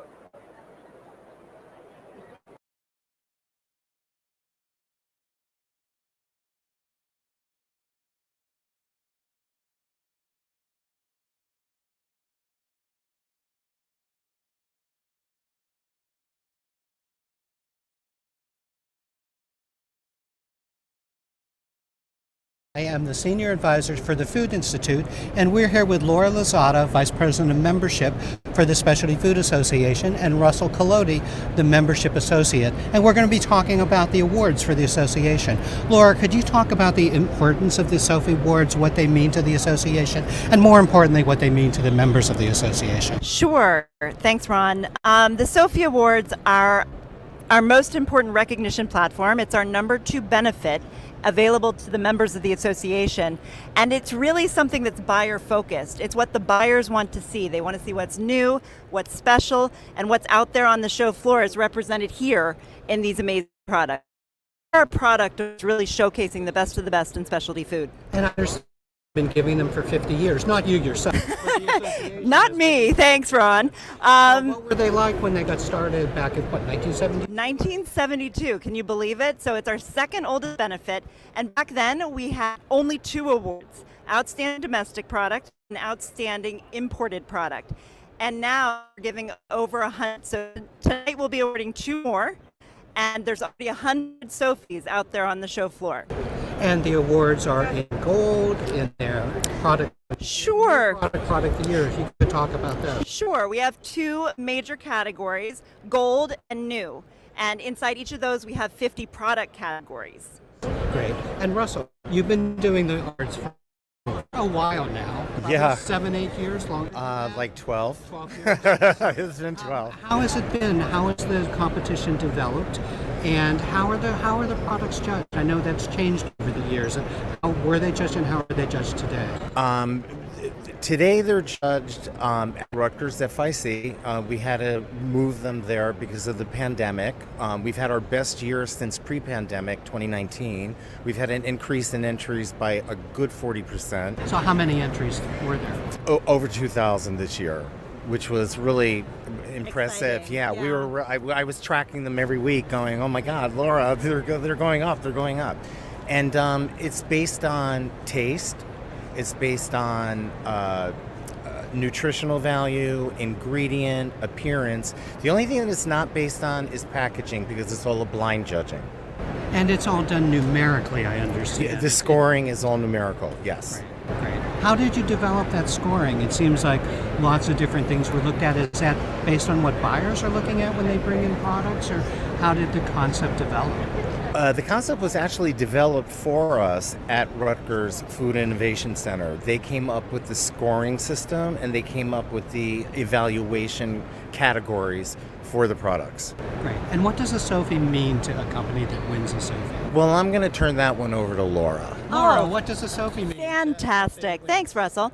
Well, for these companies that have won a Sofi or the gold in outstanding product or outstanding new product for their category, it's a big deal. They can use this when they're selling to buyers. They use it at their booth at this show and other trade shows. Certain features logo. So they receive from us a kit on how to really market that win and how it can help increase their sales. Great. So buyers who are at the show, please come and see the Sofi Award. And if you're not able to come, you'll be able to learn about them at specialtyfood.com. Absolutely. They're all featured on our product marketplace. Great. Now I'm going to move a little bit into the other awards. Sure. I believe you're giving Lifetime of Leadership Awards. What do those awards mean to the association and to the association members? Sure. What you see behind us, what we just talked about, those are the Sofi Awards featuring the best of the best products. And those awards you just mentioned feature the best of the best people of the industry, really past of the industry, celebrating them and, looking to the future as well. So what do you need to accomplish in your life to get a Lifetime Achievement Award? And is Russell going to get one? He might. That would be exciting. Maybe you will. So what do you look at? Sure. It's all judged by a network of peers, an industry work group judges them, and it's based on your contributions to the association, your contributions to the industry, and there's different criteria for different categories. So lifetime achievement is really the creme de la crop. That's and the one I would go. Yes, for sure. How about the leadership awards? How are they judged, and what are you looking for in giving those awards? Sure, those are really interesting because that is about the future. We're looking at 3 different areas. We're looking at vision and citizenship and really trying to see what's coming next and look for some folks who are really inspiring in the way they're leading their businesses. Great. Thank you, Russell. Thank you, Laura. We appreciate you taking the time. We appreciate it.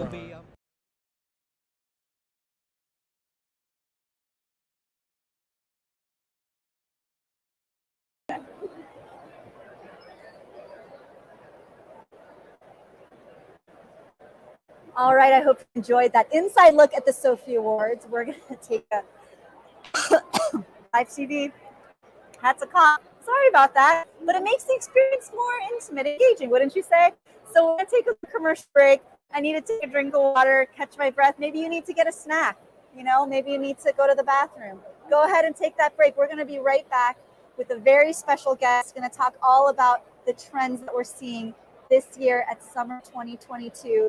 Fancy Foods, BRI SFA, powered by the Food Institute. Stay tuned. We'll be right back.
All right, and we're back. So join us. We're headed into the 1 o'clock hour, 12:45 right now. I'm your clock. I was your host of the Specialty Foods Show live stream summer 2022 Fancy Foods Show. I can't say that enough because I'm excited to be here, and I'm excited to be here with a very special guest, Denise Purcell, the woman of the hour, VP of Content and Education. I hope I got that right. So, one of the cheeses here at SFA. She had been hard at work these past months, right? Getting this all together. Look how beautiful it is. Charlene, can we get another shot of the aerial cam? I want to bring the aerial cam up. Look at that. This is what Denise worked so hard for you, ladies and gentlemen, for all of this action going on. You can take me back, Charlene. Thank you. And I'm here with the woman of the hour. There's a lot of stuff here going on. She's going to give us the lowdown on the trends, right? Thank you so much, first of all, for joining us, Denise. I'm so happy to be here, and you are giving me a lot of credit. It takes a whole team to work together, and our operations group deserves the credit. Absolutely, but it's a great show. It's a great show. Absolutely. So let's get into it.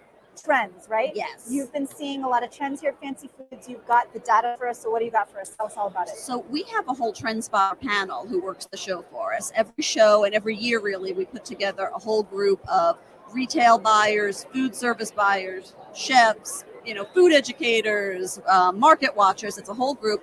The idea being, come look for the trends, and from your perspective, tell us what's trending.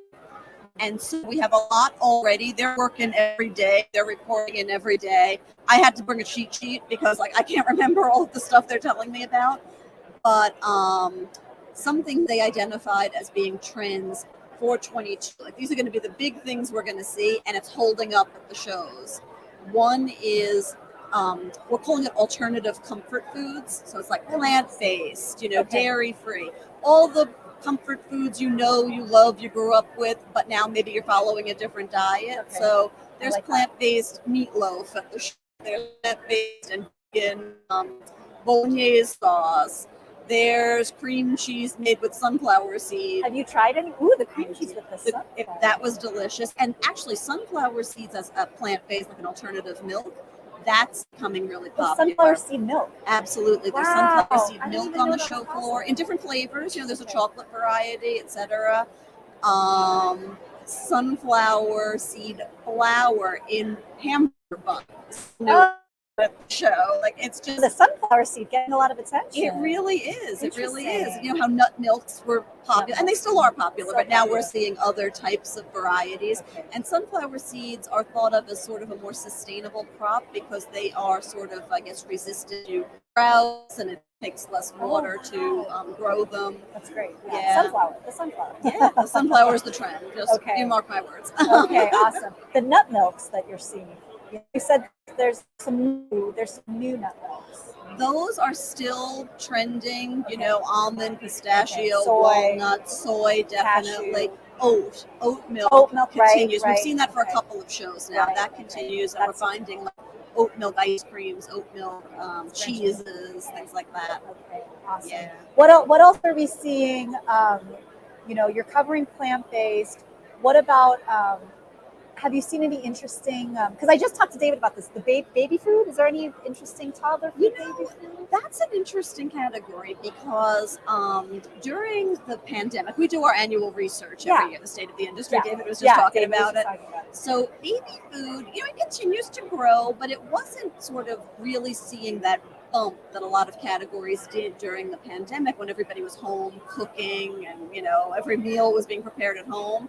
But now it's growing more than it was in 2020 because I guess it was viewed as sort of discretionary, buying higher end baby food. People were focusing on other categories for this.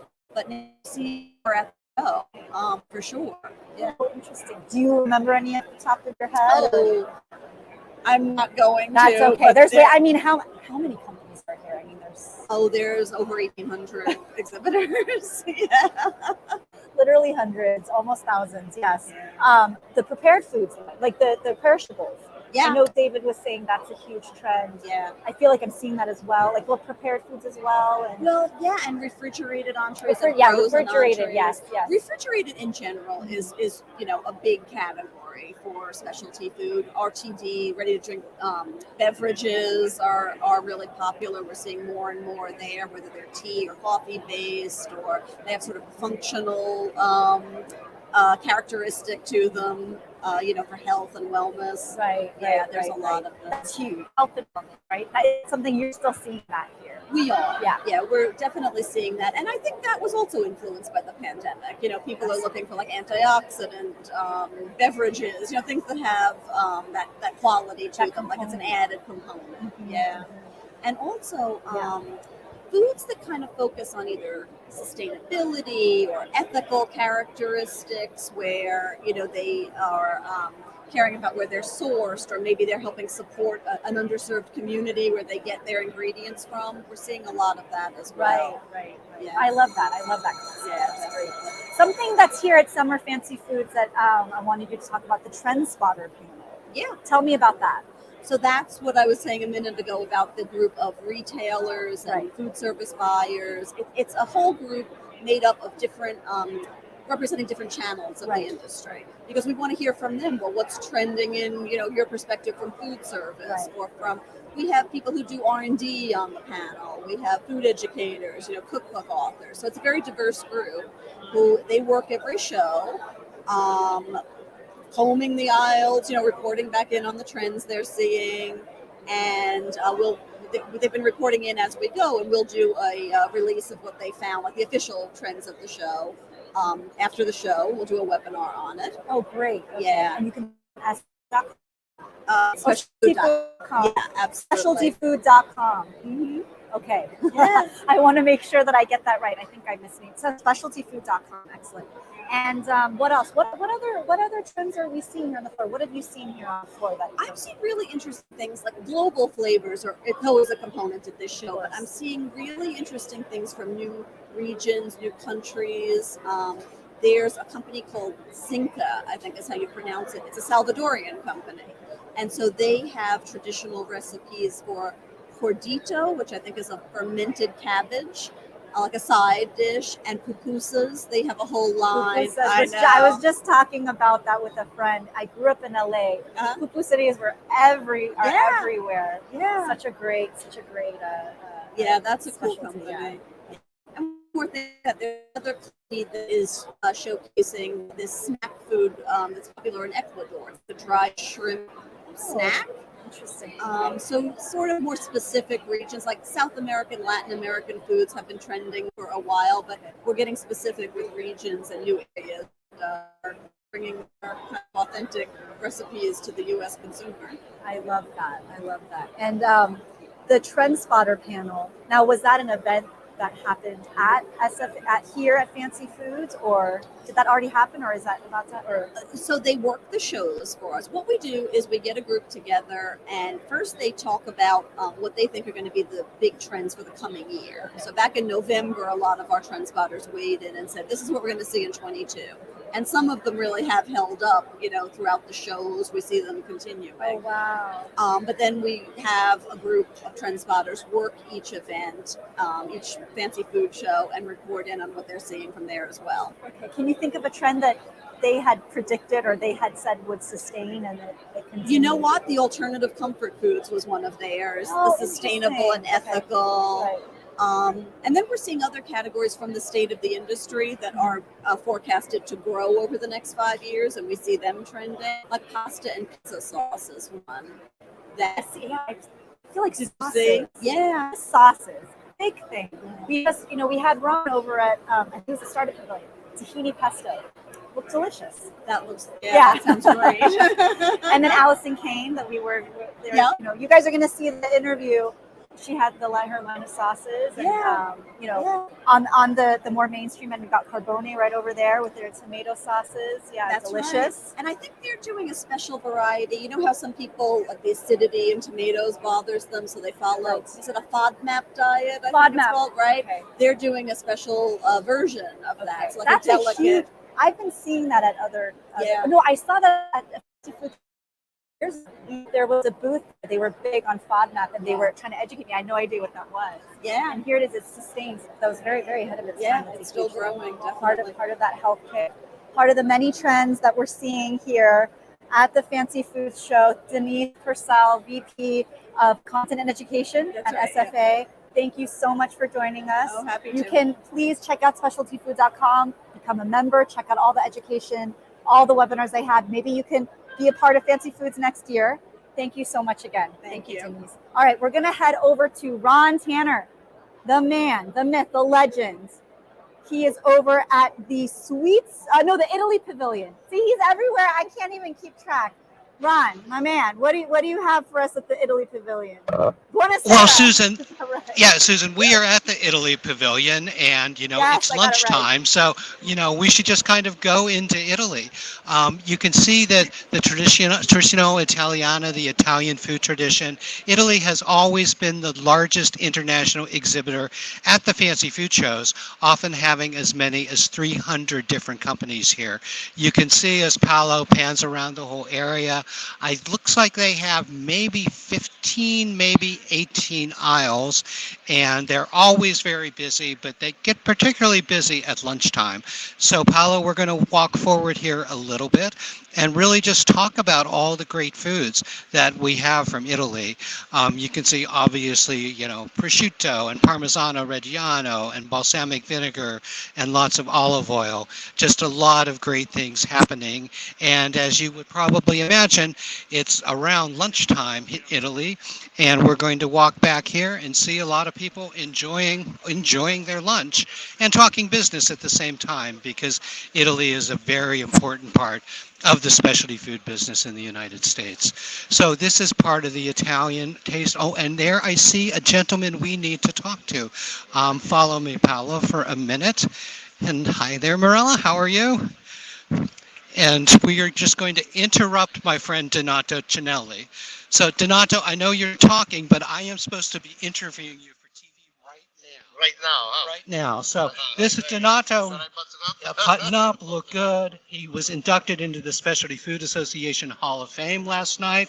That was an honor. Did you hear Chris Nemchek and I call, catcalling in the back there for you? That was us. That was us. That was incredible. Yeah. It was a strong emotion. It was a great honor, and well deserved. Well deserved. I've known you for 20 years, maybe. My son visited at his, he calls it a farm, I call it an estate above your own. But talk about how you got started in the business and really your passion for Italian food products and bringing them to the United States. Yeah. Well, actually, I was living in Canada. I was living in Montreal, and there was an exhibition, and this person that I knew that was working on the show called me and said, the organizer would like to meet with you. We met and everything, and I moved back to Italy from Montreal with my family and everything, and started my own little business right after that. I worked for this company for 1 year, and then I started my own business, and I in the field of organizing the Italian participation in international fairs and exhibitions. And since that, it just overwhelmed me, the whole sector itself, not just the organization, but the products, the companies, the value, the quality of Italian products, after all, and the possibility, of course, to go from one country to the other, which was a unique experience.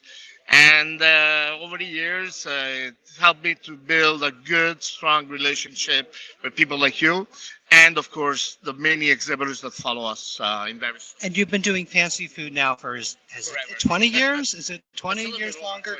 I remember when you came to our office for a meeting with John Roberts, who was the president back at that point, He was the one that gave me the opportunity to work, to collaborate with the fancy food show. John Roberts, Jerry Shemdowski, and more. Donato, I know we're talking fancy food, but I know you do other shows around the world. What are some of the other shows? And I'm going to ask you what your favorite one is, but you better have the right answer for that. Yeah, that one. So we're involved in different sectors of the industry, Italian industry, and basically what we call consumer goods, okay? Consumer goods, which mean that it's not in the industrial production level. So food, everything that has to do with design. So the Italian design, jewelry, Italian design, home decor, so furniture, outdoor, indoor furniture, everything to do with household we're involved in. So those are the main sectors. Plus, of course, in the tourism sector, we're very, we do different shows, and we produce shows practically all over the world. So India, China, all over Europe, and here in the United States. And what is your favorite show, Donato? And this is not a lie, it's completely true, the Fancy Food Show. I loved when, right at the beginning of the year, San Francisco, it was the first show organized by us, the Italian participation, and then here, of course, in New York. Now it's Las Vegas, but it's still, for us, the most important appointment of the year. And New York, so yes, absolutely the Fancy Food Show. No, that sounds great. And I know you have a great company and you're bringing some of your family into the company. So it's nice to see the family business expanding. So Donato, thank you very much. It was an honor to see you get your Hall of Fame last night. Yeah. And you should be. So where are you going to put that on the estate? On the estate? Well, I don't know yet. I'll leave it up to my wife. Well, she controls everything, so leave it up to her. But it's in my heart anyway, so. So thank you. Thank the association, thank the board, but thank the people that work at the SFA. We thank you too, Donato, because without you, we wouldn't have a lot of what we have at the SFA. So you brought a lot to the association, and it's an honor to be able to talk to you on our live broadcast. So, okay, great. Thank you. We're going to move along here. And Susan, how much time do we have? That was a perfect way to look things up on your end, Ron. We're out of time at the Italy Pavilion. Well, that's good because we're looking at some we're looking at some rosé wine right in front of us here. So that seems to be a very good place to stop. So perfect time for Team Ron to take a break. Oh, I wish I could have some of that. Grazie, Ron, for your wonderful interview with the Italy Pavilion. We are going to go right on to our special pre-tip interview that we have. Chris Campbell at the Food Institute. He got to talk to Gretchen Van Esselstyn all about the education offerings that SFA has. Please take a look. Hope you enjoy.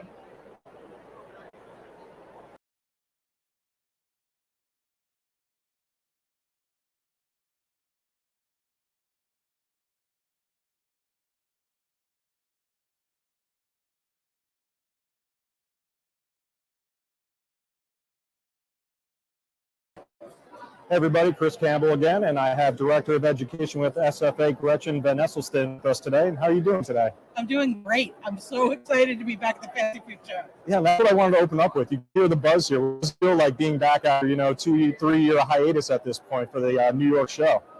Honestly, I introduced a program this morning and I had tears in my eyes. It's so moving just to be, the excitement is palpable, and just to be together again with so many people in our industry. It's amazing. It really is an amazing thing to see things opening up again. You really can feel that energy. Everyone listening in probably hears the buzz around us. I'm really excited to talk to you because, when you talk about SFA, people know the show, they know about the newsletters, they know all about that, but education might not be the thing that comes up first and foremost for them. So I'd really like to talk about that. Could you give us a brief overview of some of the educational efforts you guys do with SFA? Absolutely. So this is a really tough business. People think of something like the restaurant industry where so many restaurants close within their first year.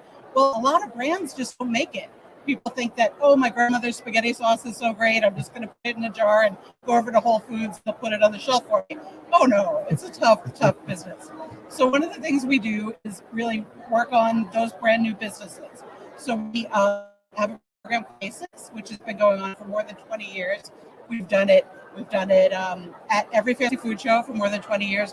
We've done it outdoors in Sonoma. We did it in a swamp in South Carolina once.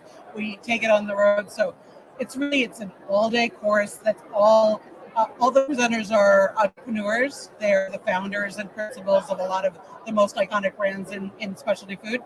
And they just break it down. You talk about pricing, how to get a broker, how to get a distributor, how to sell into specialty food stores. So that's an all-day course, usually on Saturday before this fancy food show. Excellent. So that's kind of the cornerstone of our education. But then we also have sessions just about pretty much every day of the fancy food show.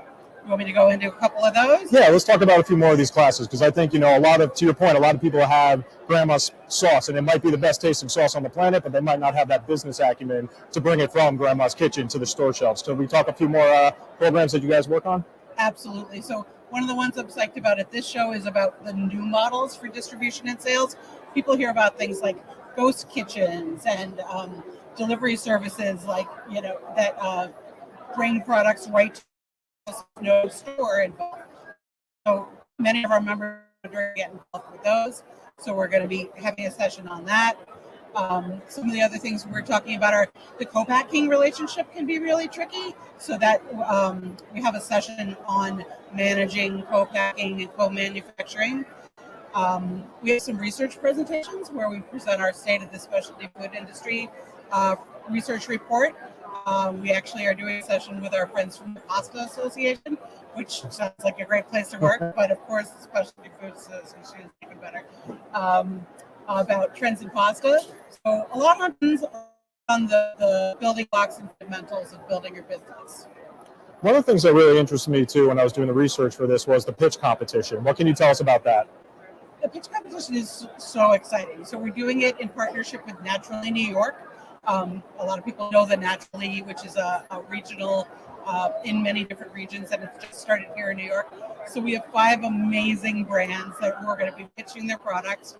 We have a huge prize package worth more than $70,000, and we're going to have judges who come from the industry to judge the pitches. So we've been working on this for months. It's Monday night. It's going to be fantastic. So very excited for that. Excellent. And one of the other things I want to talk about too is the Learning Center. What can you tell us about SFA's Learning Center?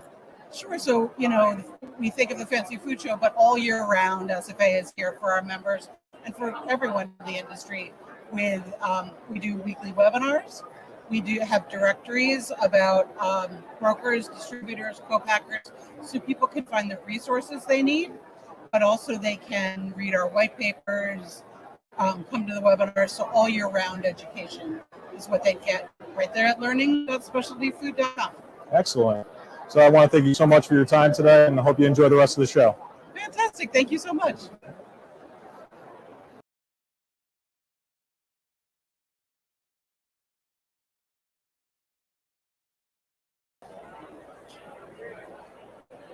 That was Gretchen Van Nesselstein with our very own Chris Campbell of the Food Institute.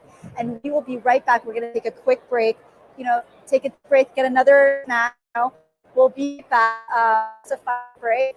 And we'll be back with another very special guest to share with you right here on the 2022 Summer Fancy Foods Show live stream, brought to you by SFA, powered by the Food Institute. We'll be right back.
We can just focus on your company and then the pavilion. Because that was something that Denise definitely, she really, had a heart in. And yeah, so just that, just those two things. It's funny. I was just talking to someone about their voice today. In terms of DEI, meaning like not using ethnicity, just a different lens. Anyway, I'm happy to go wherever you go. What happens for me a lot of times is when I get started, then I can go. Okay. If I'm trying to do like too much thinking and preparing, no good unless I did it before. Yeah. So that's kind of what I was thinking too. Like, it's got to be like, raw. As long as you're able to, when I'm stuck, maneuver me through the next question. Yeah, absolutely. Okay, so let's see. So we'll go on at, it's 1:11. We'll go on at 1:15. How's that sound? Okay. Charlene, so we're going to go on at 1:15. Okay? Nice, do it. Let's see. 1:15. Look at all the other companies that I've seen grow up. I love that we're back right after the pandemic. It's just, it IRL. feels good. Yeah, IRL. Jamari Pinker. That's right. All right. Your name again? I'm Susan Choi. Susan Choi. Yeah, Susan Wait a Choi. minute, you're so familiar. Spoken to before? No? At least There probably is another Susan Choi. There's a lot of us. But still, not in the same space like this. Right. Let's see, 1:15. Are you a journalist by Yes, choice? by choice. Yeah, by choice. It was forced upon me. I am a journalist by trade. So my field was in television production. I worked for ABC News for like almost 10 years. Okay. Then I broke out on my own. My husband was working in finance, private equity. Then he was like, honey, I want to buy out this company, the Food Institute. I could do such a much better job than the current owners. I'm like, I don't know. This is his lifelong dream. He's a born entrepreneur. You guys got to connect. It's in his blood. This was his passion. Bought out in January 2020, right before the pandemic. Then the pandemic hit. All of our potential sponsors pulled out. Brian was like working in our closet, right? Work from home. We secured that big investment to keep us going. And here we are. We partnered with SFA. Brian Ziddell, he pitched it to Bill Lynch. He was like, we can provide for you live stream coverage. We can provide for you this and that. So we're here. We're doing it. We've never done like this before. But Brian's like, hey, we can do it. You know what I mean? Like, you need the confidence. Like, we can do it. We have the. So we figured it out, and we're here. That's amazing. So we're here. Yeah, you got to connect with him. Yeah, Wow, for sure. That's really cool. I feel like you guys will click because I mean I feel the fire in you too. I told you I looked you up and I was like, okay, this dude is like this dude's going. I am crazy. and that's what you're trying to juggle. You're like, wait, what am I juggling right now? Right. Which part? That's pretty much it. You know? He comes home and I'm like, just like you're. I'm like, help me with the kids. Help me with this. And he's like, what? I have three. What? My lady's like, here. What are their ages? 13, 2, and 1. So. Oh, love it. I don't know my what gosh. sleep is. You know, her clock went off. She had that's a okay. countdown clock. Yeah. But it's okay. Okay. It's okay. The countdown clock went off, but that's okay. We got 1 minute. We're going 15. We have 1 minute. Okay. It's 1:14. I got a 7-year-old and a 2-year-old, so I'm there. With me? Yeah. Yeah, I'm almost over the 2-year-old hump. We turned 3 in July. All right. I just entered the 1-year-old hump again. So it's just like you're not going anywhere. The struggle is real. Yeah. It's fun though. Yeah. It's like it's super this fun. is what it's about. So It's like worth it. all this stuff is cool, but like entering home, which is like a sanctuary, it's like absolutely next level. I mean, home is not next level. Absolutely. Oh, so did I tell you about the mic? You want to hold it up? Charlene, can you do a quick audio to just check the audio? Just want to check Jamari's audio. Check mic 1, 2.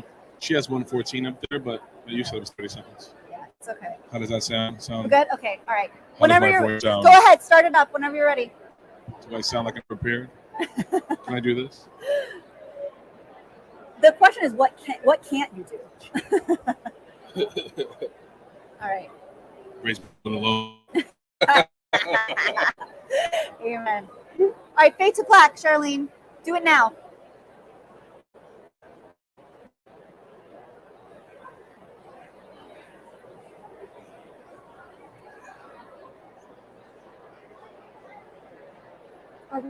Am I on?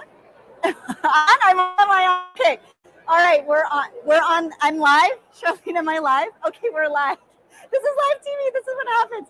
Okay, so we're live. We're back, and I'm so excited to have here with me. He's so awesome. I was just telling him I was doing my research on him, just the other night, and I was like, this dude is so awesome. He's the owner of his own company, right? Founder, owner. He is the first African American board member of SFA, right? Member of SFA. He's had a big hand in the Diversity, Equity, and Inclusion Pavilion, right? Here at Fancy Foods. Here to welcome the one and only Jamari. Jamari, Wow, thank you for joining us. The one thing she says false. All the things that she read are all lies. On your LinkedIn profile? On my LinkedIn profile. Oh my goodness. No, okay, we got a lot of damage control to do here. No, thank you for having me. This is an honor to be here. No, the honor. We're so happy to be back in real life at the Fancy Food Show 2022. It's so awesome. Just as you're saying, IRL in real life, being here. I mean, it's the crowds. It's awesome, right? Making the connections. I mean, okay. So first of all, I love the connections. Yeah, I right. love Yeah, this. tell me more about that. What's it been like for you here at Fancy Foods? I mean, a long time ago, I realized that my sweet spot in life and my passion is actually a lot of things, right? I love media, food, I love social occasions, but what I really love about social occasions, IRL, is actually the connectivity, emotional connectivity with other people. Like, I actually like to listen, right? One time I was in, and I never forget a story. I'll tell you really quickly if we have time. I was an undergrad at the University of Virginia, and there was this amazing Turkish student who I just was really fond of. I think she was amazing. I think she was like a sail champion in Turkey. Came to America, and we had a class called Organizational Behavior. It was all about how to get along from a management perspective. And she would always stop by and say, "How you doing? How's your?" Always do the usual American nod and "I'm fine" and walk past. And one day we were back in school, and we were talking about communication. And she asked a question about why do Americans not stop and acknowledge the question and the answer they were asked when they asked you how you're doing in the morning, right? And I realized she was talking about me. I do it every morning and I don't stop. And I felt so bad, but at the same time I realized, wait a minute, I'm not listening. We're talking past each other and there are words that we're choosing to say, but we're not listening. And that was a lesson in listening for me and having that connection. And so I love that connective piece of listening and really locking in with someone and seeing like where they are and how to meet them there. And for me, that fulfills me. And so this is that culmination of IRL in the food and beverage. Can't do that over me. Not in the same way. There's that je ne sais quoi that like comes through, that nuance that is beautiful about human connection. Right? Real time. I love that. So tell me I want to know about your company, Hella Cocktail Co. Wow. The floor is yours. You got it. It's amazing. It's like 10 years making, right? It feels like it's overnight, but it took us a long time. Yeah. This is a culmination of me and my buddies and some of my best friends in the world, Eddie and Tobin, who helped me build this along with our team. This was a hobby back in the days between the fellas, kind of guys that get together, make a homemade pizza and trying to one-up each other, making a cocktail, and cocktail bitters was the glue or the superpower. The bitters was the first product that we made about a decade ago. Since then, we've always been about elevated choice. We wanted to make something that was better, that was in the bars and restaurants at that time, and that through has given us all the products we make. And now we make a portfolio of cocktail bitters, crack and pour mixers, think Moscow Mule and margaritas, and our newest innovation is a bitters and soda ready to drink, which is something you can drink on its own. It's your favorite spirit. But the through line is a few things. One is that we've always been about sharing who we are, our identities, really through the lens of flavor, right? And everything we make has a bold opinion on flavor profile. And so that's one of the through lines that we all have, is sharing the flavor, the knowledge, paying it forward is what we're really about. And Hella represents that at an elevated level. And so what we really stand for is elevated choice. And choice can take so many different varieties. We've just chose beverage to choose on, but that doesn't mean it stops there, as we'll get into. Yeah, absolutely. No, I love that. I mean, it's we're on so many levels. Yes, I love that, and it transcends boundaries. No matter who you are, I mean, you've got a flavor and you've got an opinion about it, right? Exactly. People have their opinions, and it's like a fun thing, right? It's a And fun you know, thing. we come. My team comes from various backgrounds, right? I'm African American by way of the Caribbean. Eddie is Mexican Filipino. Tobin's Caucasian Jewish, which means that we came up with different upbringings about perspective on life, but also on flavor itself. And so that idea that, you know, like music, flavor transcends almost all things. And so we're able to speak that language that we're in conflict concert. Flavor rises to the occasion at all times and really tells us where to go. Right, exactly. And I love that your brand, that your company is a perfect transition over into the fruits of the labor that you've worked hard with. It was a collective effort that you told me earlier. One of the pavilions here, the Diversity, Equity, and Inclusion Pavilion. We got to talk about that. Tell me all about that. Yeah, once again, the idea of sharing and paying it forward is something that's super important to me. But you realize in this industry, it's not only important to me. There's a bunch of people who are thinking about the same things and wanted to find a platform and tool to use to pay it forward and to create more and more space for a diverse population. And let's be clear, diversity doesn't just mean the underrepresented in terms of ethnicity. It also means age. You know, it also means disabled. It means a lot of other things. And so creating a space that we can also not only do for ourselves, but create a blueprint or a template for others in underrepresented communities is what Include really about. And Included is just so for these that don't know, is an organization volunteer-led that really galvanizes the CEOs in underrepresented communities to support each other, because this could be a lonely journey, to advocate for each other and tell each other's stories and amplify each other's messaging. Right? So it's an amazing membership collective, and through that, they've been able to do things like create forums for access. Right, this is about accessing other spaces that we traditionally don't have access to, and so accessing other people and relationships and networks, accessing capital and where the VCs and the others, the angels live, and then accessing amazing platforms like the SFA and the Fancy Food Show, right? One of the, pillar institutions for where things get discovered. And what better place to, have a partnership with the SFA and with Included than here at the show where you can get discovered. Right. Getting that exposure at an area in an environment where, as you were saying before, it's about those real-time, connections. It makes so much sense. Tell me more about, what it means to you to have, a pavilion like this, in a floor like this. What are some of, we're actually going to have a report. He's going to visit that pavilion. We're going to have a look at that pavilion on our show in just a few minutes. But what does it mean to you? You see that here, and you're seeing, companies that wouldn't probably make it, otherwise. It's not easy. It's not easy to have a booth here, but they're here. What does that mean to you? It's almost like it's undescribable to figure out that there was an idea, right? There was an idea collective, and there's a journey. There's a journey, but there's also some outcomes that you're hoping that happen. And for the SFA and other partners that we have to recognize the value that's here, not only because it's impact, but because it's good business, right? The idea that the underrepresented need to be heard, but also have an amazing consumer base. And we need to listen, right? What we talked about earlier, to listen. And that it's proven in the models that there's money to be made, there's business to be done. And this country, America, is a country of immigrants, it's a country of underrepresented. That's the story of America. And so it's our duty to reach back in, continue to find pathways for the underrepresented to shine. That's what it is actually built on and all about. Absolutely. We need to keep shining a spotlight on that. I'm so glad that there's people like you in existence, that you have that strong voice. You're not letting people forget, and now, this is just a stepping stone onto greater things. Thank you for talking about Included, Jamari Pinkard of Hella Cocktail Co. and Included, the organization Included, and one of the many wonderful people that helped put together the pavilion, the Diversity, Equity, and Inclusion Pavilion. Thank you so much, Jamari Pinkard. Thank you so much for coming on. Pleasure. It was awesome. Thank you so much for having me. Thank you so much. So we're going to turn now, actually, speaking of diversity, equity, and inclusion, we're going to turn now to our very own Ron Tanner, who is at the pavilion, the Diversity, Equity, and Inclusion. We're going to pull him up right now. Charlene, yeah, there we go. All right, Ron, right? I think you're at the Included Pavilion, the Diversity, Equity, and diversity.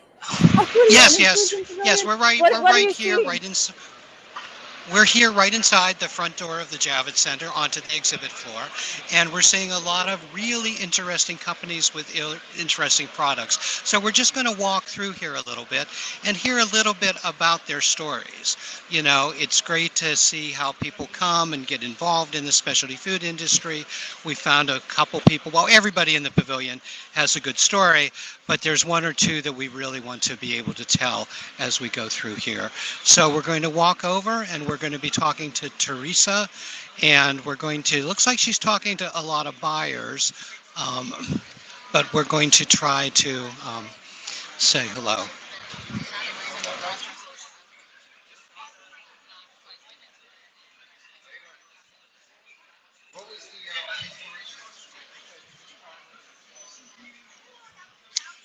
Would you like us to come back, or, because, yeah, we'll go across over here. We're going to come across here. She's talking to key buyers from Harmon, so we don't want to interrupt that, and walk across over here. So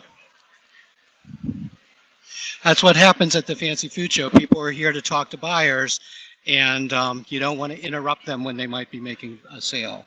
So we're going to go over here, and we're talking to Pauline. So Pauline, will you tell us a little bit about your story and a little bit about your product? My brand is called Mocktail Club. My name is Pauline Doha. I'm the founder. We're based in Washington, D.C. And they're all globally inspired flavors. I came up with the concept when I was pregnant, looking for better for you alternatives that were sophisticated, and there were few in the market, so that's how I created Mocktail Club. We also use superfruits and prebiotics, shrubs. We use an apple cider vinegar, which gives it a level of complexity, but also a wonderful taste. And how you've been doing in the business? Has it been developing, and what do you see happening because you're able to take part in the Fancy Food Show?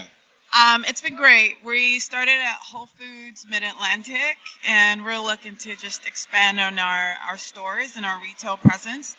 We're a number of food services as well. We're in a couple of corporate offices and in restaurants, and this is just a wonderful place to meet more distributors to really expand, and retailers. So it's been exciting being here. Well, I know non-alcoholic beverages is an expanding category because particularly younger people really don't want to drink that much, you know, so they're looking for alternatives, and you have a great one here. So good luck with the company. I hope you do well, and thank you for being here. And you know, hopefully we'll be seeing you. I live in Virginia, so hopefully I'll be seeing your products there. Okay, great. Thank you, and very good luck. We're going to walk over here. We're walking back. It looks like Teresa may have made her sale, but we're going to walk back and talk to her a little bit about her company. This guy she's talking to, I don't mind interrupting David. So we are back, and tell us a little bit about how and why you founded the company. So I founded the company after I got deployed for a year. So I was deployed for a year away from my little girl. She was 1 when I left, and she was 3 when I returned back home. I literally cried every single day. I'm a single mom, so it was very devastating for my daughter as well as for me. And so I founded this company as a promise to her that I would never deploy again. And so I actually make better for you chocolates. And I make that because before I left, I never gave her any type of unhealthy foods. And so when I was gone, my family's like, oh, poor baby, you've been deprived. They started giving her all types of candy and ice cream. And so this was our compromise. It was I make her a dessert that she would love, but also that I love the ingredients of. And so. How does it work exactly? If you have a business, will you not be deployed again? What's the process for that? So this is actually my way of getting out of the military. So this is my transition plan. So it's not that. So right now, they can't deploy me for 5 years. But then after that, they can again. But I'm going to get out of the Navy before I hit my 5-year mark. Well, congratulations. That's a great story. And tell us a little bit about the product. Where are you selling? Where do you want to be selling? Our chocolate is made. It's sweetened with dates. We make our chocolate using only 3 to 5 organic, non-GMO, plant-based, dairy-free ingredients. We're currently being sold in Walmart's, Mom's Organic, Fairway Market, HEB Central Market, Dawson's Market, Roots Market, Mom's Organic. So we're all over the East Coast primarily. We just got picked up by Harmon's out in California. So we're just hoping to expand nationwide. We started Whole Foods in September, so that was our big goal right there. Well, it sounds like you're doing really well. How long has it been since you started the company? Most people would take 5 to 10 years to get that type of distribution. We actually just launched our chocolate in September of last year. So we've been growing pretty quickly. You must be an amazing salesman. You've got an amazing story, and you've got amazing products. So I know Paula, our camera person, loves chocolate. So she'll be wanting to taste it as soon as we're done here. And good luck. What does it mean to be at the Fancy Food Show? And do you think you'll be here in the future? It's okay if he's running a little over. It's okay. We're towards the end of the show. Our group, we have a group called Included that is made up of BIPOC food CPG CEOs. And the Fancy Food Show actually gave us this entire place so that we can launch our businesses, like project them forward. So they're giving us a showcase, which is amazing on their part. A lot of companies, food companies, said that they were going to try to focus more on BIPOC-owned brands, and Fancy Food actually showed up. So. Well, great. Thank you. Thank you to the Specialty Food Association, and thank you to you for being here. Paula, I think that is it here from the Included Pavilion. We're going to be finishing up the broadcast relatively soon. So, Susan, I'm going to throw it back to you. All right, Ron, that was awesome. Thank you so much. All for all of your hard work. He's been going here, going there, all over the Javits Center just to get you the inside look at the Fancy Foods Show, Summer 2022. Ron Tanner, thanks again. We're going now to a special conversation we had with a very special guest that we had. The SFA Leadership Awards are a very special set of awards. They're given to members and distinguished career persons in the specialty food industry whose accomplishments have made a significant impact in the community, in the industry. Catherine Gregory of Me Kitchen is Sue Kitchen is one of the recipients of the Leadership Awards. And Brian Choi of the Food Institute got a chance to talk with her. We want to give you the opportunity to see that chat. So hope you enjoyed it. Thanks so much.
All right, so we're here with Catherine Gregory of Me Kitchen, SU Kitchen. Catherine, thank you for being interviewed today.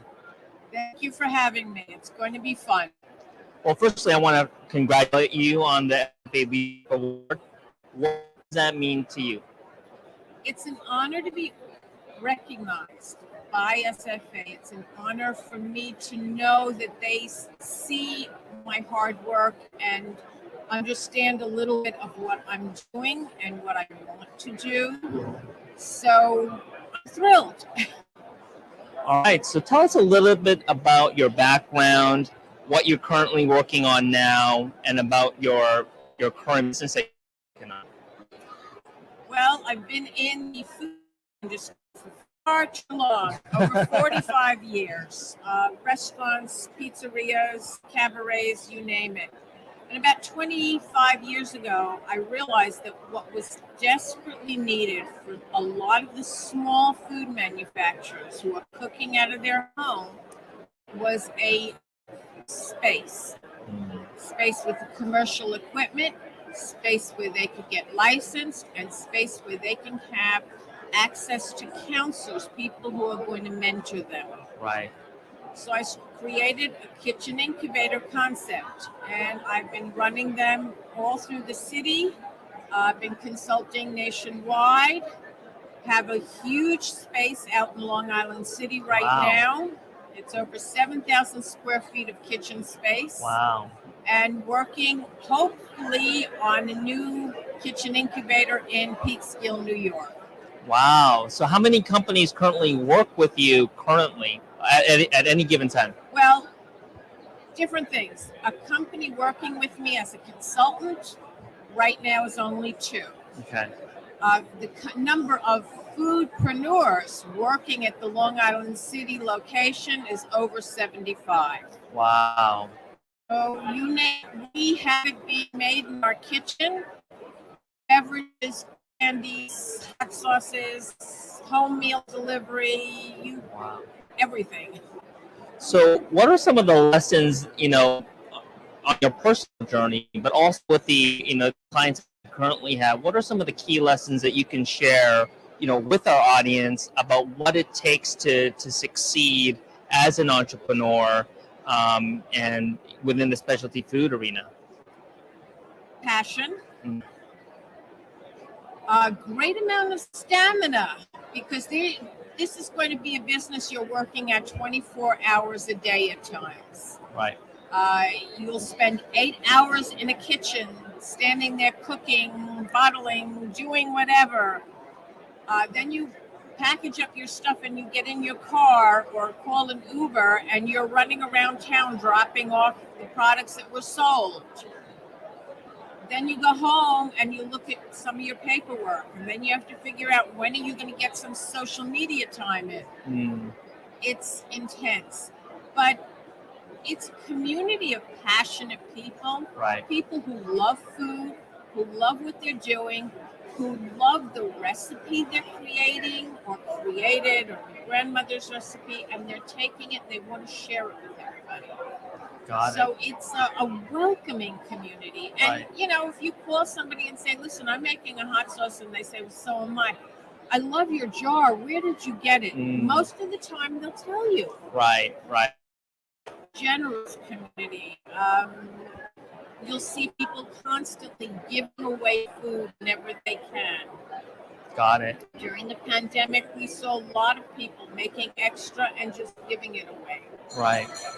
So one question that I have about your current business, Kitchen SU Kitchen, what types of companies or nonprofits do you currently work with? So, like, who engages you? How does a relationship work? And what's kind of the beyond the kitchen stage where they actually have a viable product? Can you share with our audience a little bit about that?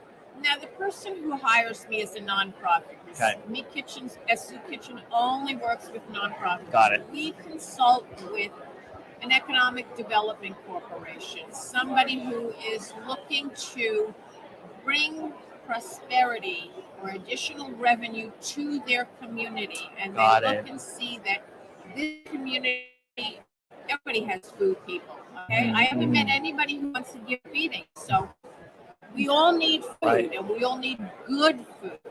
So they need to understand that. And then they fundraise or do whatever they need to do to build a kitchen where people are going to come to them. Got it. And as I call them, the foodpreneurs, people who have a food idea, a recipe, grandma's recipe, whatever, and they want to make it for sale. Coming to the incubator means that now they have a space to make it. They didn't invest their hard-earned money on buying a $40,000 mixer. Right. It's a lot of money.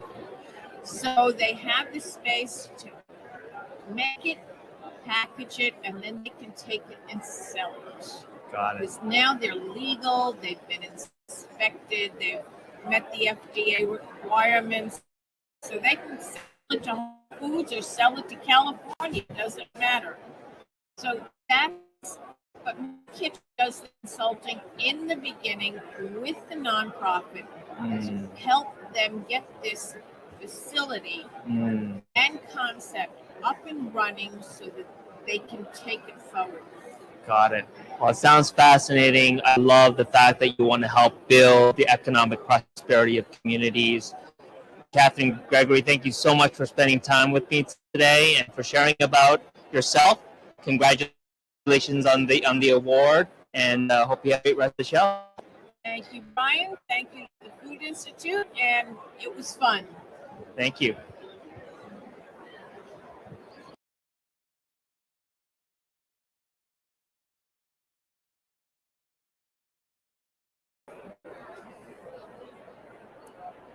All right. Well, that about wraps it up. I hope you enjoyed that interview with Catherine Gregg.